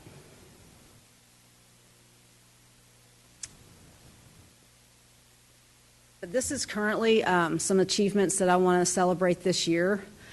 This is only for this year. So we've had 10 district championships, 7 by-district finalists, 2 area finalists, 3 regional quarterfinalists, 5 regional semifinalists, 3 regional finalists, 1 state runner-up, and then we have had 2 state champions so far this year. One was recognized tonight with girls soccer at Marcus. We still have 4 teams in the playoffs currently, so we are still on the march to add another team to this slide. We have Marcus softball, we have Flower Mound softball, and we have Marcus baseball and Hebron baseball currently still in the playoffs, trying to go as far as they possibly can. So this year we had Flower Mound girls cross country and Marcus girls soccer. Thank you. Some other highlights. LHS volleyball was the first playoff appearance since 1997. So that was an amazing, wonderful experience for those girls. Flower Mound High School girls cross country, 5-time state champions, 5 years in a row. I don't really know of how many teams in the state of Texas have that honor. It's, every year we're like, we're going to win again, I'm sure, but you don't realize how hard that is. And sometimes I think that all of us in this room take for granted how hard this is because we're so successful.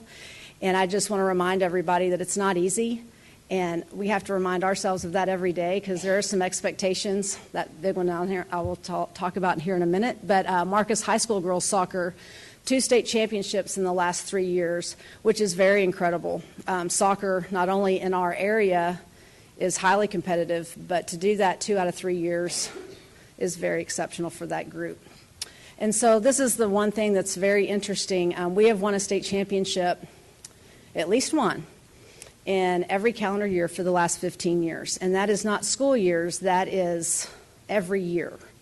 So that's pretty impressive. And every year I just think, is this the year? But we just keep on going. And sometimes we get multiple. So, it's just exciting. It's an exciting statistic to have. Another thing that we value it's very important with our athletic teams and our coaches is that we invest in character development and we also strive for excellence beyond the scoreboard. 2 Words is our character development program that we offer our coaches. They have different character lessons. There's videos to watch. There's discussions that they can have. It's really open for them to discuss and do whatever they feel that they want to with the curriculum. They get this every year that we pay for. And then also this year, the Texas Way is a huge statewide initiative through the Texas High School Coaches Association, the UIL, and the Texas Girls Coaches Association to be more aware of sportsmanship with not only our teams, but our parents, our fans. It's a huge initiative to try to reduce people getting kicked out, ejections from players and coaches, and the numbers have decreased with this program. And so it's another initiative there's lessons with that curriculum as well to try to teach our parents, our kids, our coaches how to be better sportsmanship participants when they're out there wanting to win at all costs sometimes, and try to redirect that energy a little bit to be more positive. All right, I'm going to turn it over to Ms. Drinkwater. Thank you guys for your time. Appreciate it. Oh, I'm doing this. A few of the enrollment metrics are a little bit different in fine arts because we require elementary students to take music and art, although we hope they don't mind. They seem to love it. We also require a fine arts credit to be earned in the 6th grade at the middle school level, so 100% of the 6th graders are involved in at least one fine arts course. When they get into 7th and 8th grade, we have about 80% of all students are enrolled in at least one fine arts course, and then, of course, in our high schools, about 60%. So just an amazing number of students engaged. A few of these metrics are repeated from earlier slides, but I'll skip to the 300-plus cleared contractors. This is such a huge part of what we do in terms of getting us additional specialists around to help with all of the things that they do instructionally and otherwise. So these are the private lesson teachers and accompanists and clinicians, folks that come in from around the state and around the country to support our programs and enrich them. We hope to help our programs by providing and coordinating transportation for all of their needs for district-approved travel, by facilitating their instrument repair services and visits to their campus. Of course, attending rehearsals and performances and just being at their things and supporting them, and serving as an advisory resource for curriculum learning and teaching materials, best practices. Focal points for our department most recently, especially this school year, have been implementation of bond projects. There have been many meetings and discussions about the forthcoming renovations that are going to touch our fine arts programs. Program standards, this is a big one that we spend much time on every single year, which is that we're trying to just define and refine what are the program standards? What are we expecting every student to have access to in terms of delivery of the TEKS? We know that those are delivery mechanisms that help them be more academically successful. We want the best instructional practices going on in every program, at every single campus, in every classroom, every single day. And then, of course, performance standards. It's fun to be good, And getting good means that you have to have the people in front of you to promote that and who know how to do that. And so just watching out for all of our programs and making sure that we're upholding excellence wherever we can around the district. We have a few really critical community partnerships. Everybody knows the Lewisville Grand Theater helps us with lots of things. They host professional learning sessions for us. They host our 5th grade honor choir rehearsals, which is amazing. Lewisville Lake Symphony, we have that 3rd grade symphony field trip, which is so much fun every year. First Baptist helps host that, and we love that partnership each year. VAL, the Visual Arts League of Lewisville, they help sponsor the Cash Awards for our high school art show. And our university programs, we are, very much in touch with the local universities and around the state for, sending us candidates and student teachers and people that want to work here in LISD, we hope. There are a lot of campus-driven fine arts events, and so if someone calls us about any of these, we direct them to the campus for these questions. And that includes numerous performances. You guys hear after every weekend, somebody's done something somewhere. Sometimes we're as surprised as you do to hear it, but they enroll themselves in all sort of stuff that we don't know about. Their high school musicals are campus-driven. Everything that they do for the musicals is from their campus level. They apply for all kinds of stuff. The dance spring shows, you guys know that those are facilitated by the campuses. Honor group submissions, community showcases, all the things that you see on the calendar there. Annual achievements, just to kind of touch upon a few of these. The UIL concert and sight reading rating system for music programs is like the state assessment for music. And all of our secondary programs participate in this, and we are committed to this, I guess it's the most important benchmark that we have every single year. And so the number of groups is something that we focus on, and of course the outcomes of all of those competitions and assessments. Solo and ensemble, there's 7,000 kids running around with either a patch or a medal from their accomplishments for first division events in that. Of course, you met some of the students achieving at the state level for the visual arts students tonight, the Scholastic and VASE. Middle school one-act play and theatrical design, all those campuses are now participating where it used to be just whoever wanted to. And then there's a ton of primary and derivative programs. There's a derivative program everywhere you look, and you'll say, hey, did you hear about this concert? And we say, we had no idea. We don't even know what that is. But those things are happening all over the district as well. State level achievements by entities that you're very familiar with. As I mentioned, there's only 2 head-to-head UIL competitive events for fine arts, and that's marching band and one-act play. And of course, we had 3 marching bands represented at this year's state contest, and Flower Mound High School will be representing our district this next week at the state 6A one-act play competition, which we're very excited about. All of these theater students are just buzzing about with this accomplishment. We're thrilled for them. We've got a few state championships as well that you can find historical information about, but we're proud of our all-state roster every year.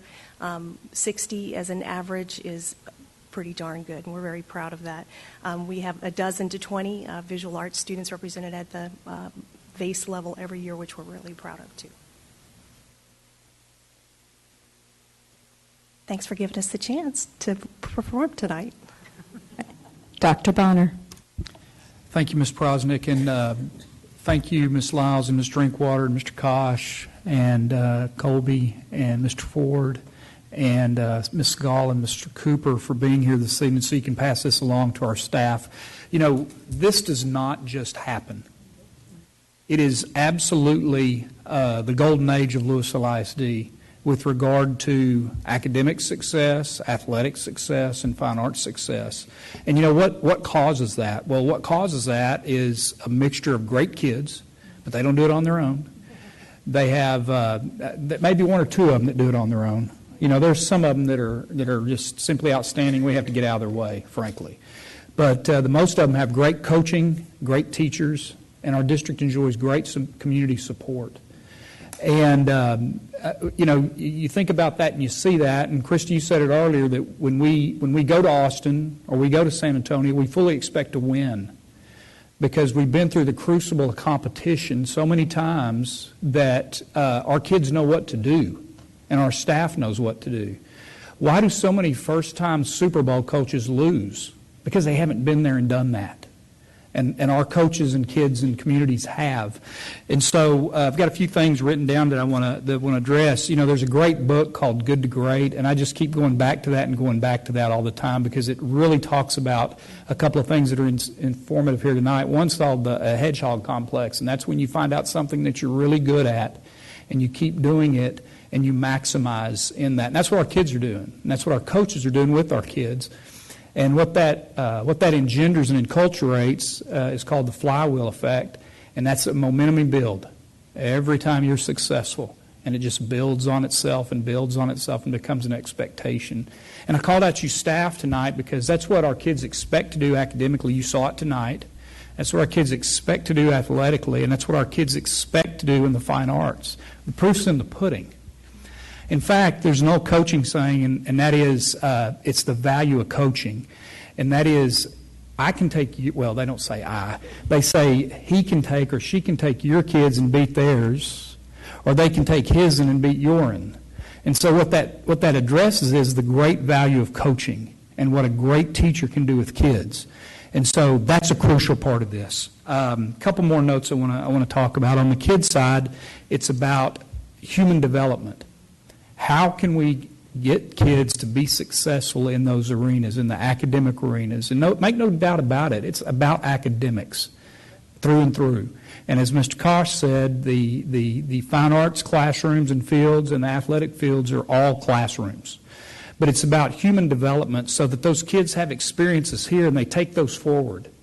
And when they get out of our schools and go off their CTE careers or on their military careers, or they go to college and then matriculate out and become adults, they fall back on the things they learned to be successful as adults. And so those are the great things that are going on in Lewisville ISD as we continue this culture of exceptionalism and this culture of excellism that is going on.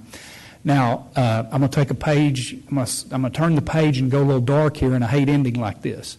But it's these very things that are under attack.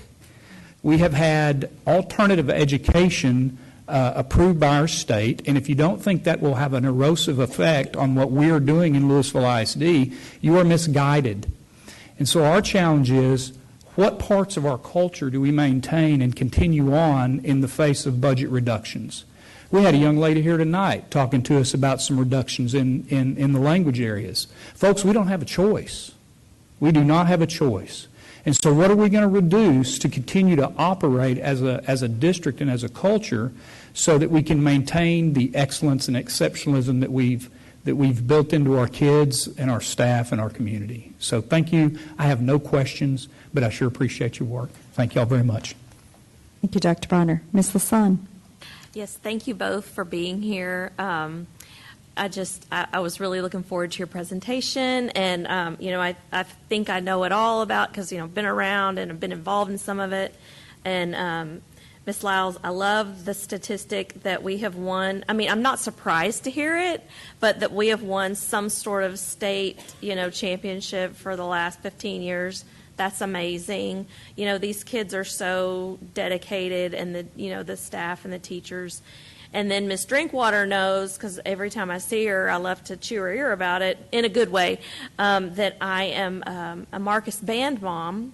And we've just gone through our whole first year. And it just happened to be that that's where you came from, But I must say it's just such a great, and I know that Hebron is this way, and all of them are this way. And I'm so glad that they have you, at the helm for this. But just the excellence, and then they have, like Marcus Band has these pillars of character traits that are kind of drilled into the kids that they talk about, every performance. And and like Dr. Bonner was saying, I mean, they learn so many things through all of this, and I'm sure it's the same in athletics, is, just time management, although my kid is not quite there yet with that, but, time management and just expectations and, and also just, of course, academics. And I think we all recognize, the fact that, and this is, why it's such a part of our school systems, is the, positive effect that fine arts and athletics both, can have, on your academic career, just for a myriad of different reasons. But, I just want to thank you both for being here and, the work that you do, because I know it's hard, and I know, there's a lot of late nights and things, and you guys both do an amazing job, and to all the other, the staff numbers that you mentioned and stuff, we're just so grateful. And, to Dr. Bonner's depressing point, I'm speaking for myself here, but I think the rest of the board feels this way. We're going to do everything we dang well can to not cut anything in these programs, because that's how important, we think that they are, and I think we all recognize that. So, thank you. Dr. Barker. All right, I have 2 comments and a question. So the first one is, I think I've realized now that as great as all of my daughter's teachers are, they're all fantastic. But the ones she spends the most time with are her coaches and her fine arts teachers, because they're there after school and before school and for performances and to travel. And so they are with those individuals so often that it does not surprise me when we go to an event like Flower Mound's Evening with the Stars and we see coaches and fine arts teachers honored there, because they are having a profound impact on our students by spending so much time with them and pouring into them on so many levels: academic, character development, all of those different things. So I'm really excited about how we're building our bench of coaches and developing those coaches as we move forward. We talk a lot about our benches, and so that's really excellent. I love to see that, because those coaches have such an impact on our students. And dang, I got to perform in a pop show with the parent choir, and that's a lot of work. And I mean, Miss Swartwood had us, making it happen. I don't think I could. The students had it all memorized, including choreography. The parents did not. I'll just put it that way. Anyway, so that's comment number 1. Comment number 2, I have been amazed since I've been on the board of how many alumni have come to me and said, I'd really love to come work in LISD, who are coaches and fine arts teachers. I've got 2 middle school band directors that work outside of the district that graduated from Hebron that are constantly asking me, what's available? We want to come back. I got a coach, a girls soccer coach, who's an LHS alum that would love to come back and coach girls soccer.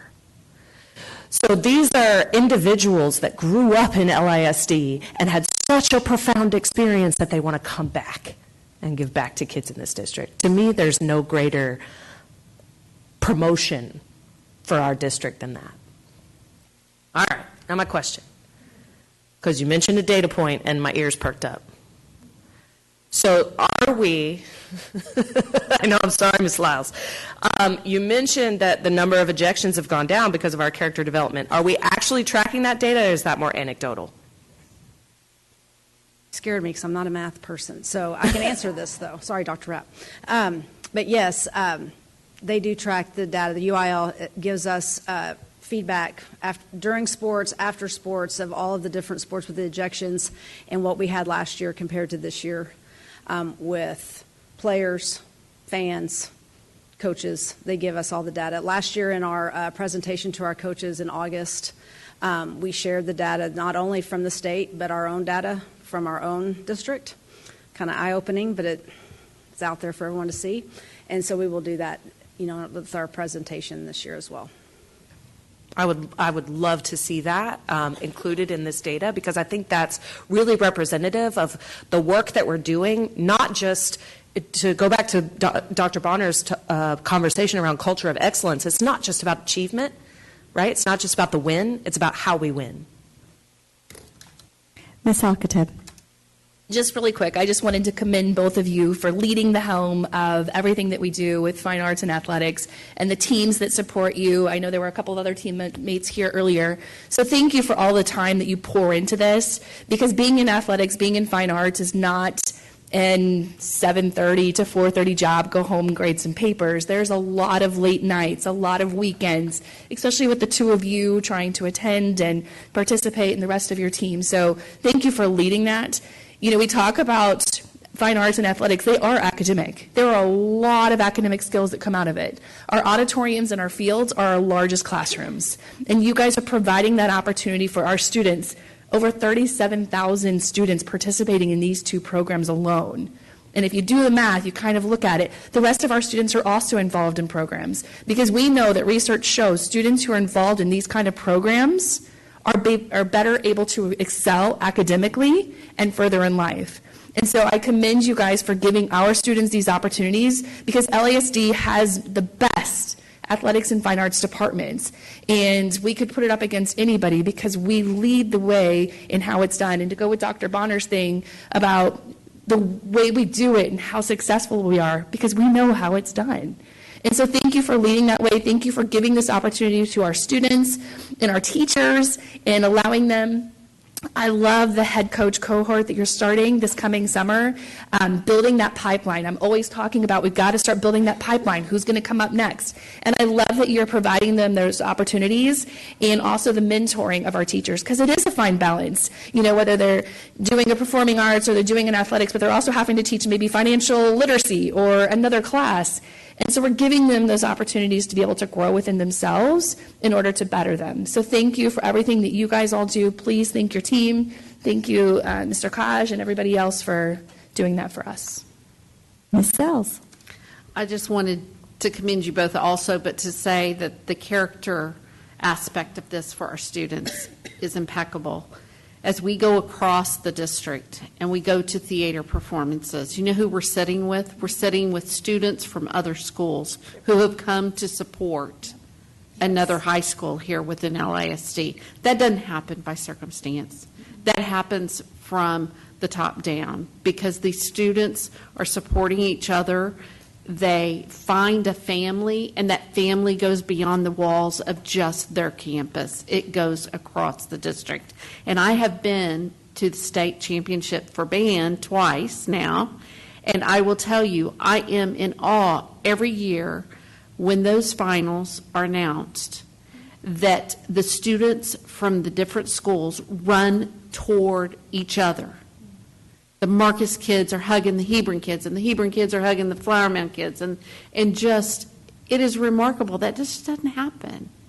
That doesn't happen if they're in a silo. And these character lessons that they're being taught have spread, and it is so fun to see and to engage, especially at theater, because you have a chance during intermission to pay attention, to see that kid doesn't go here. I've seen him somewhere else, you know. And so we go and engage their conversations. And so I just wanted to also remind people that starting tomorrow night through Saturday night, you still have opportunities. We got to see Dr. Barker get her groove on the other night. But you have opportunities across this district to see orchestra, band, and choir performances. And if you don't think that the quality of the performance is above par as far as other high schools here in the state, come sit with me at one, and I think I'll change your mind. So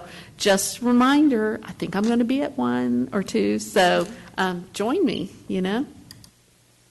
I would just say there is a direct correlation that our graduation rate is so high compared to the state, and it is because of our participation in these two programs. It is also why we as a board have decided that 100%, we want 100% of our high school students to participate in an extracurricular. I would highly recommend fine arts or athletics, but there are also other opportunities. Because as I often say, kids like coming to school to be part of the band or to be part of their team, and while they're here, we teach them some chemistry and some history along the way. So I thank you both for the pipeline that was built before you got here and your continuation of that pipeline and making it stronger. And you are why we hear so much clinking and clanking at graduation, which makes me very, very happy. So thank you, ladies. I just want to say one more thing that I didn't say at the beginning, but I want to thank you guys, the school board and the leadership in this room in support of extracurricular activities, especially fine arts and athletics, because we are special because we have people that believe in us. And you can't say that in a lot of school districts. And I know that every single one of you believes in what we do. And it's so appreciative because you don't get that everywhere. And we know that we're special, and it's because of you and your vision and what you believe in it makes us successful. So I want you to understand that we appreciate everything that you do for us. Thank you. We'd be remiss not to close with a special thanks to Mr. Kosh, who is our fearless leader. He's an ear, he's a support mechanism, and he is a pleasure to report to. So thank you, Mr. Kosh, and take your piece of this pie, too. Well done. Thank you. So next up are discussion items. The monthly financial report, including bond report, land sale report, and the monthly investment summary. Mr. Rare. Thank you. The monthly financials begin on page 334 of your board book, and these are for financial results as of March 31st. On the first one, on the general fund, as we discussed last week at the work session, we're tracking about 3% under budget right now for our general fund expenditures. So if that tracks out for the rest of the year, we'd be looking at savings on the expenditure side of almost $15 million. On the child nutrition fund, we're currently looking at a surplus of $2 million. And then on the 2023 bond summary, we've earned $29.4 million in interest through March, which helps us cover bond staffing and also to overcome any shortages or overages that we would have on any of our projects. And then finally, on the monthly investment report, our average yield for March was 4.46%, which exceeds our benchmark yield, which is the 180-day Treasury bill. Any comments or questions? Thank you very much, Mr. Rare. Next up is the 89th legislative session update. Dr. Rapp. Thank you, Madam President. I'm going to completely blame the legislative session for the cough that I have tonight, as it just continues to take its toll. But seriously, I plan on making it through this. So here we go. All right, so just a few things to touch base on tonight. Senate Bill 1024 is one of the ones that I wanted to touch base on. At the work session, we talked about House Bill 19, and that bill was under discussion about possibly limiting the amount of debt payment you could make on bonds. That bill has not really moved out of committee. Senate Bill 1024 is also dealing with the issuance of bonds and certificates of obligation. It was left pending in the ways, House Bill 19 was left pending in Ways and Means. Senate Bill 1024 was heard today by House Pensions, Investment, and Financial Services Committee. Both Baumgardner and Representative Hayes are on that committee, so they would be worth continuing to contact related to this. It was right now left in committee as of today, but one of the main portion of this bill right now is that it prohibits going out for a similar issuance that did not pass in the previous 5 years. There was some talk, I believe, in the committee today about changing that to 3 years, but still having a prohibition of some sort.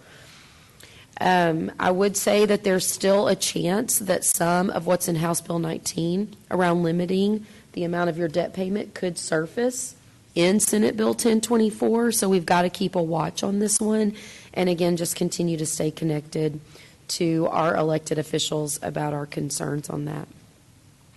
Funding is still the biggest question mark. I said the same thing on Monday night at the work session. We're now at 23 days and counting.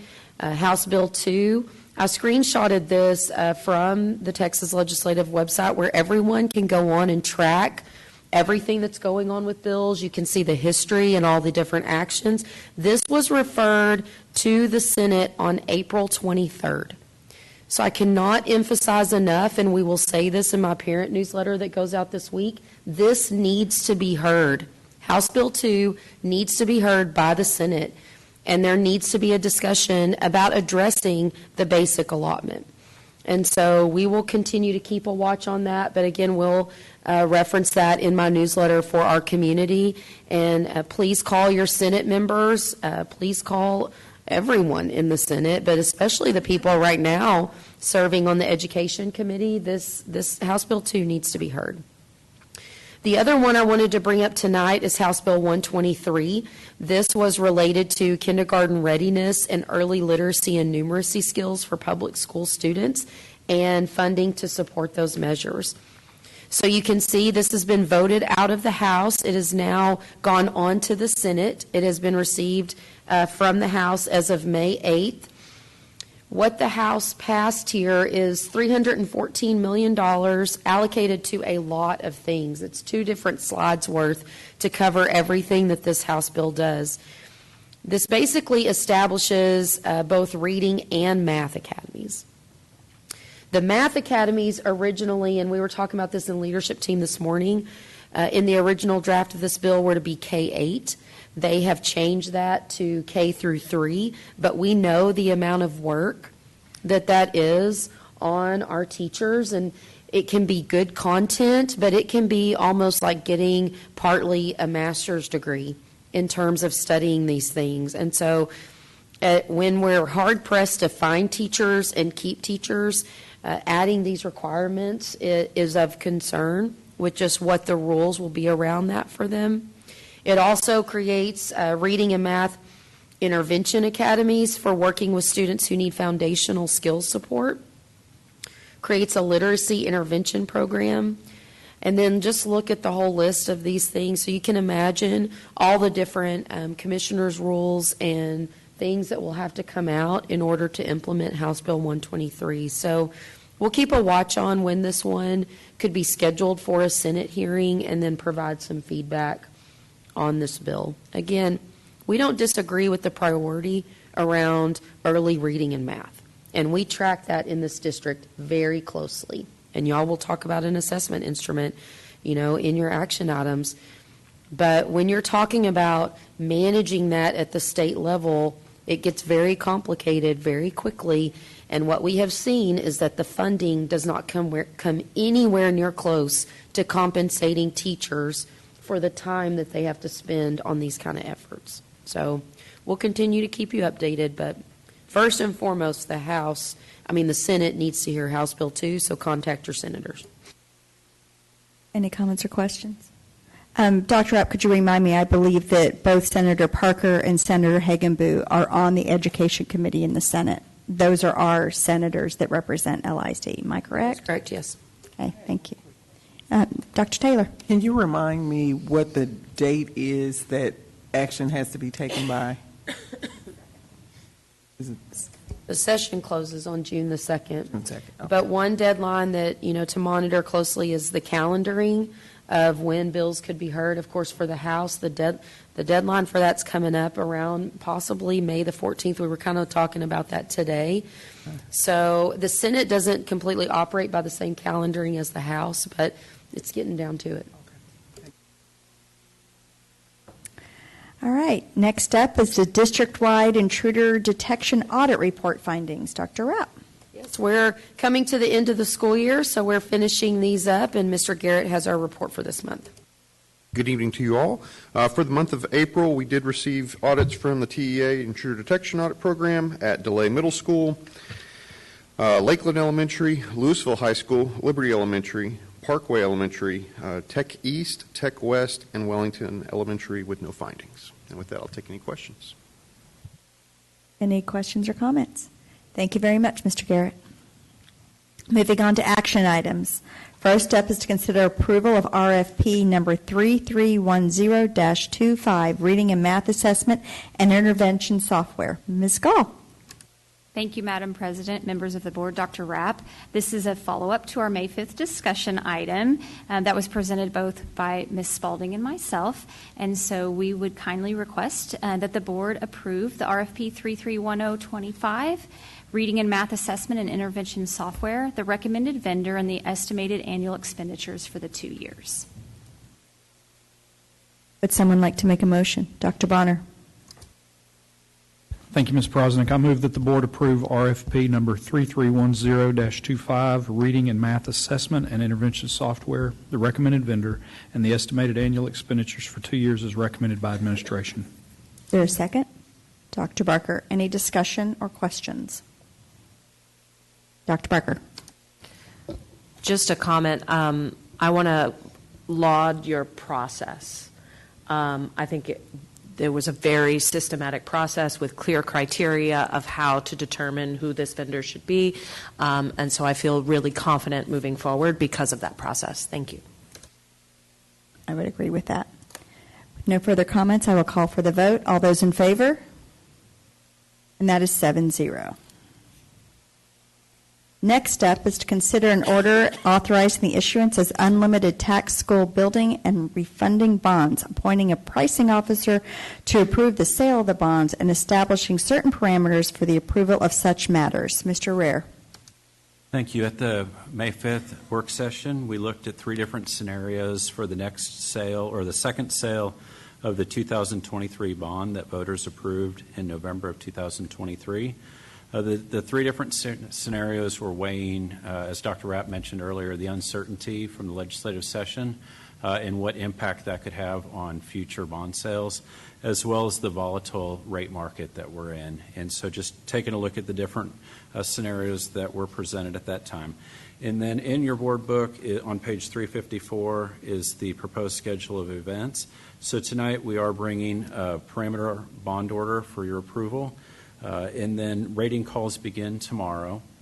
And then we're currently looking at pricing of the bonds. So the bond sale would be on May 28th, and the district would receive funding on June 24th. And I'll be happy to answer any questions. Would someone like to make a motion? Ms. Taylor.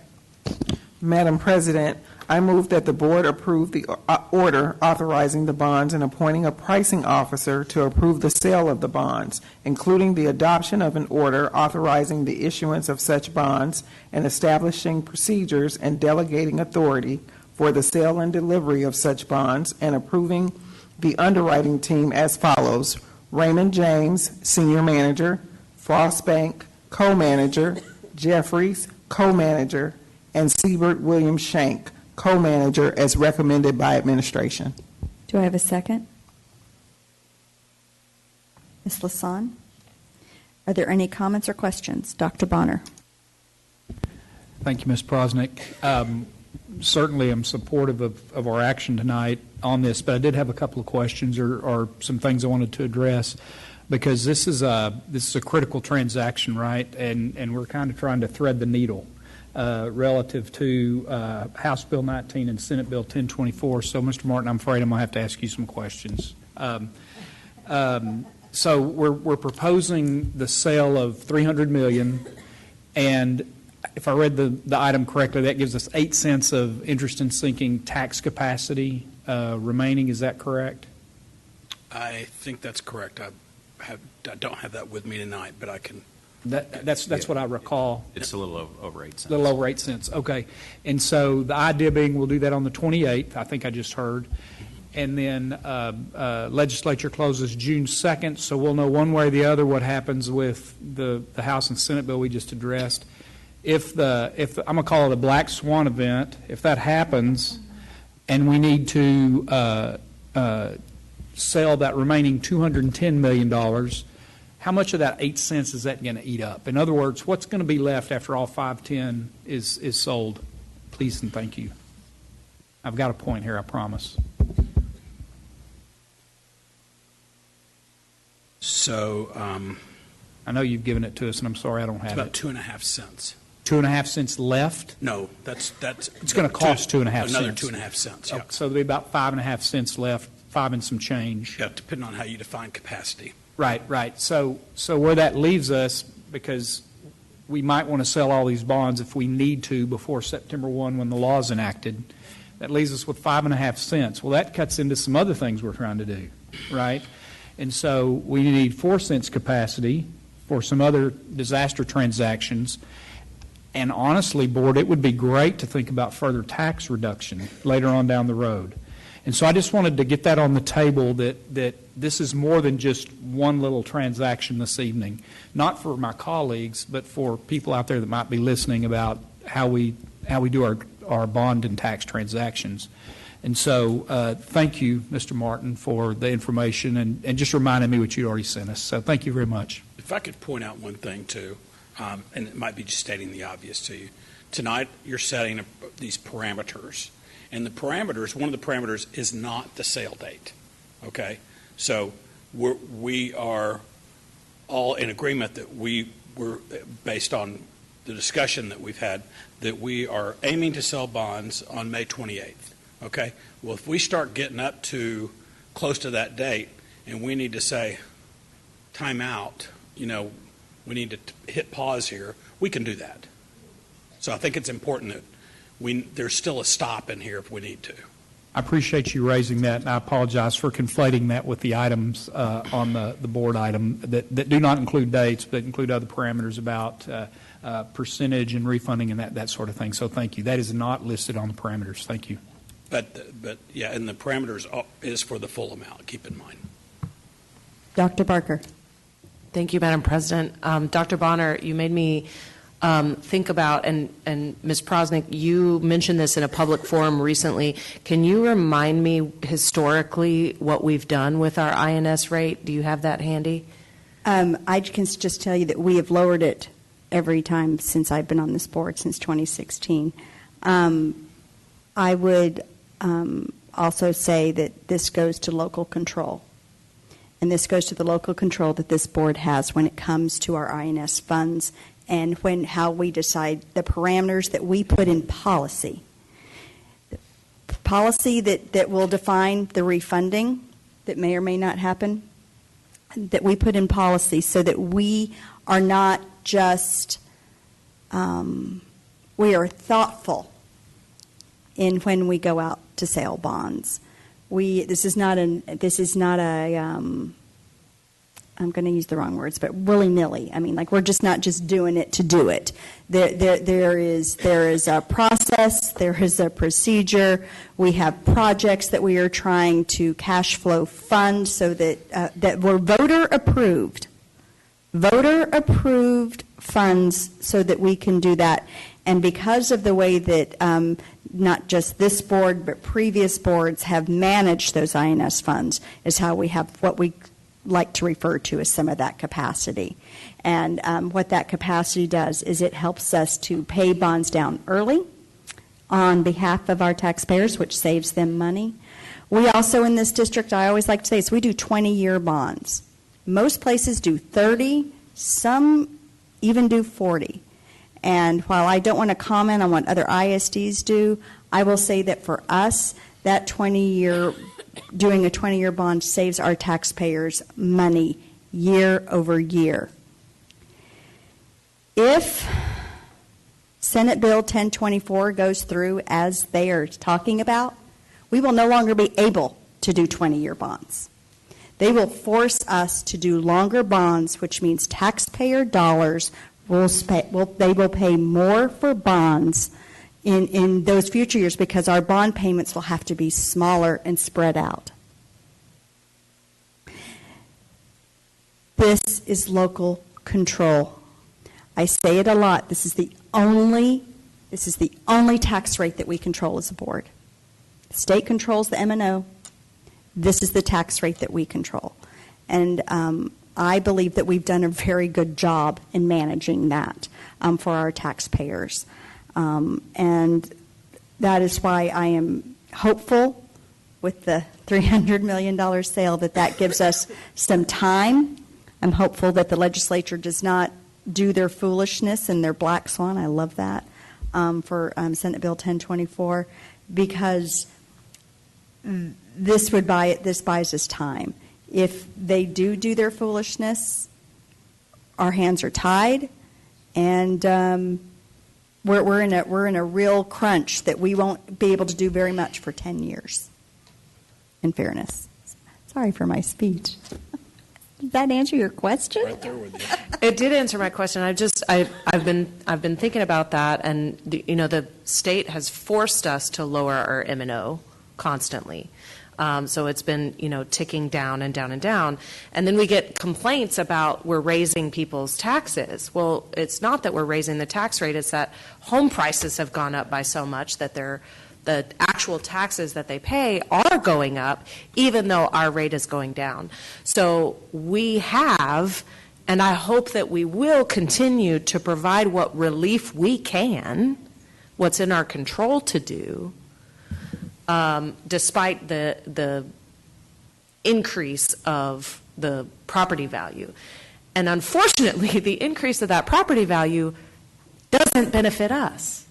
The way that the funding formula is created, because we're in declining enrollment, because the property value is going up, not only are we hit on a negative of declining enrollment, we're also hit on recapture because we have too much property value.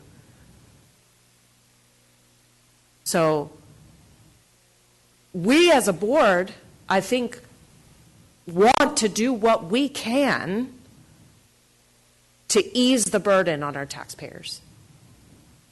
There's only so much we can do. Ms. Sells? Well, and I think that it just goes back to being a good steward, because if we look at one of the reasons, and I've been on this board long enough to know that this 20 years, but also the 5 years on our technology, what do we see? We see what are our refreshes? What are our years refreshes? Our years are 20-year refreshes. There's a reason for that, because I'll take you into a school that's had a refresh and take you into a school that hasn't. There's not only issues with just cosmetic, but there's air conditioning, there's electrical, there's technological wiring that needs to be upgraded. There's just all sorts of things. And so to your point, this board, and starting our 10th year tonight, if you can imagine a decade. But that is why we really wanted to focus on the 20 years, because we really felt like that why would we want to continue to pay for something that is no longer a benefit? After 20 years, the refresh we've shown is not going to be of a benefit. You don't keep paying on a car when you're not driving it, but you got another car payment on another car. I mean, I hope you don't. I know some people get into that situation. But when it is not acknowledged that we have been good stewards of our funds and thoughtful stewards of this money, it really rips. It does. And I would hope that our community understands why it's important to contact their legislators about this, because this is something that's really going to impact you and the students of LISD in one way or the other. So, I don't know how we could be any better steward of the fund and once again, the INS fund, it was approved by the voters. And we tell the voters up front, 20 years. That's been our policy. Well, and of course, they cap y'all at 50 cents. They already have a limitation in place. Y'all are at 37 cents on the INS side. So, that also speaks to the thoughtful management that you're nowhere near, even anywhere to be near the cap to operate the bond program that we have. Dr. Bonner. Thank you, Ms. Prosnick. Listening to my colleagues, the irony of House Bill 19 and Senate Bill 1024 being enacted would be forcing us into a position to take action and restricting any ability we might have to further limit the INS tax rate, whereby leaving it alone, we could pass the bonds we need for the next tranche of work, manage our tax rate at the same time, and possibly do a reduction, but through legislative intervention, unnecessary legislative intervention, at least in our case, it's forcing an action which is impacting homeowners possibly. So think about that one. Mr. Martin. I just have one comment to make, hearing all the comments, and I thought I'd chime in Michael and I attend a lot of school board members, and we represent numerous school districts throughout the state. And you guys are in a very enviable position. So it's not only that you all are prudent as board members in terms of keeping what you have control over, your INS tax rate, keeping short maturity schedules, but don't lose sight of the support of your community. These bond elections are really hard to pass. They're really hard to pass. They have, we had a great May, but we represent a lot of school districts that can't do a 20-year refresher, that are out there that really need it. And we've gone through these town hall meetings and walked through these schools that are, you wouldn't want your kids going to school there, but people still vote no. I don't understand it, but all I want to say is you guys have done a great job, but your community has supported you, so it's a collaborative effort there that makes the whole thing work together. The community has supported you, and you then have given back to the community and met their expectations. I think that's really important, and a lot of communities don't trust their boards. I would go with it's one of our values that education is a shared responsibility, and we appreciate the fact that our community shows up to share that responsibility. All right. There are no more comments. I will call for the vote. All those in favor? That is unanimous, 7-0. Next up is to consider approval of the TXVSN course review process review waiver. Ms. Litchfield. Good evening, President Prosnick, Dr. Rapp, and Board. I'm here tonight to talk to you about the TXVSN course review process waiver for 25-26. I know, I was really wanting you to just keep saying it, actually, which allows our online courses to be approved in the TXVSN and the district to be paid for our online courses, basically. So just a quick reminder that Senate Bill 587 and Rider 45 made changes impacting the TXVSN funding appropriated by the 85th Texas Legislature, which significantly reduced the number of TEA programs, including the TXVSN. I think Mr. Harrell put TXVSN here a lot of times just to trip me up, just so. Anyway, and he's out here in the audience tonight for any questions. We do have to, the course review process to add the courses was suspended during this time, and so but the district can request a waiver to have the course review process administered by the TEA. So the approval by the local board and superintendent is required to submit this said waiver.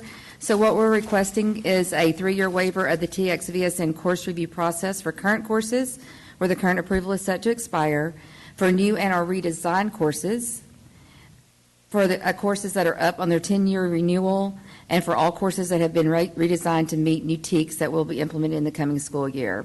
If the commissioner approves the request, the courses may be offered through the TXVSN with designation as a provider certified course, and students taking these courses are taking courses that qualify for ADA generating courses. So, yay. And Mr. Harrell is here if we have any questions regarding this. Thank you so much for being here. Would someone like to make a motion? Ms. Sells.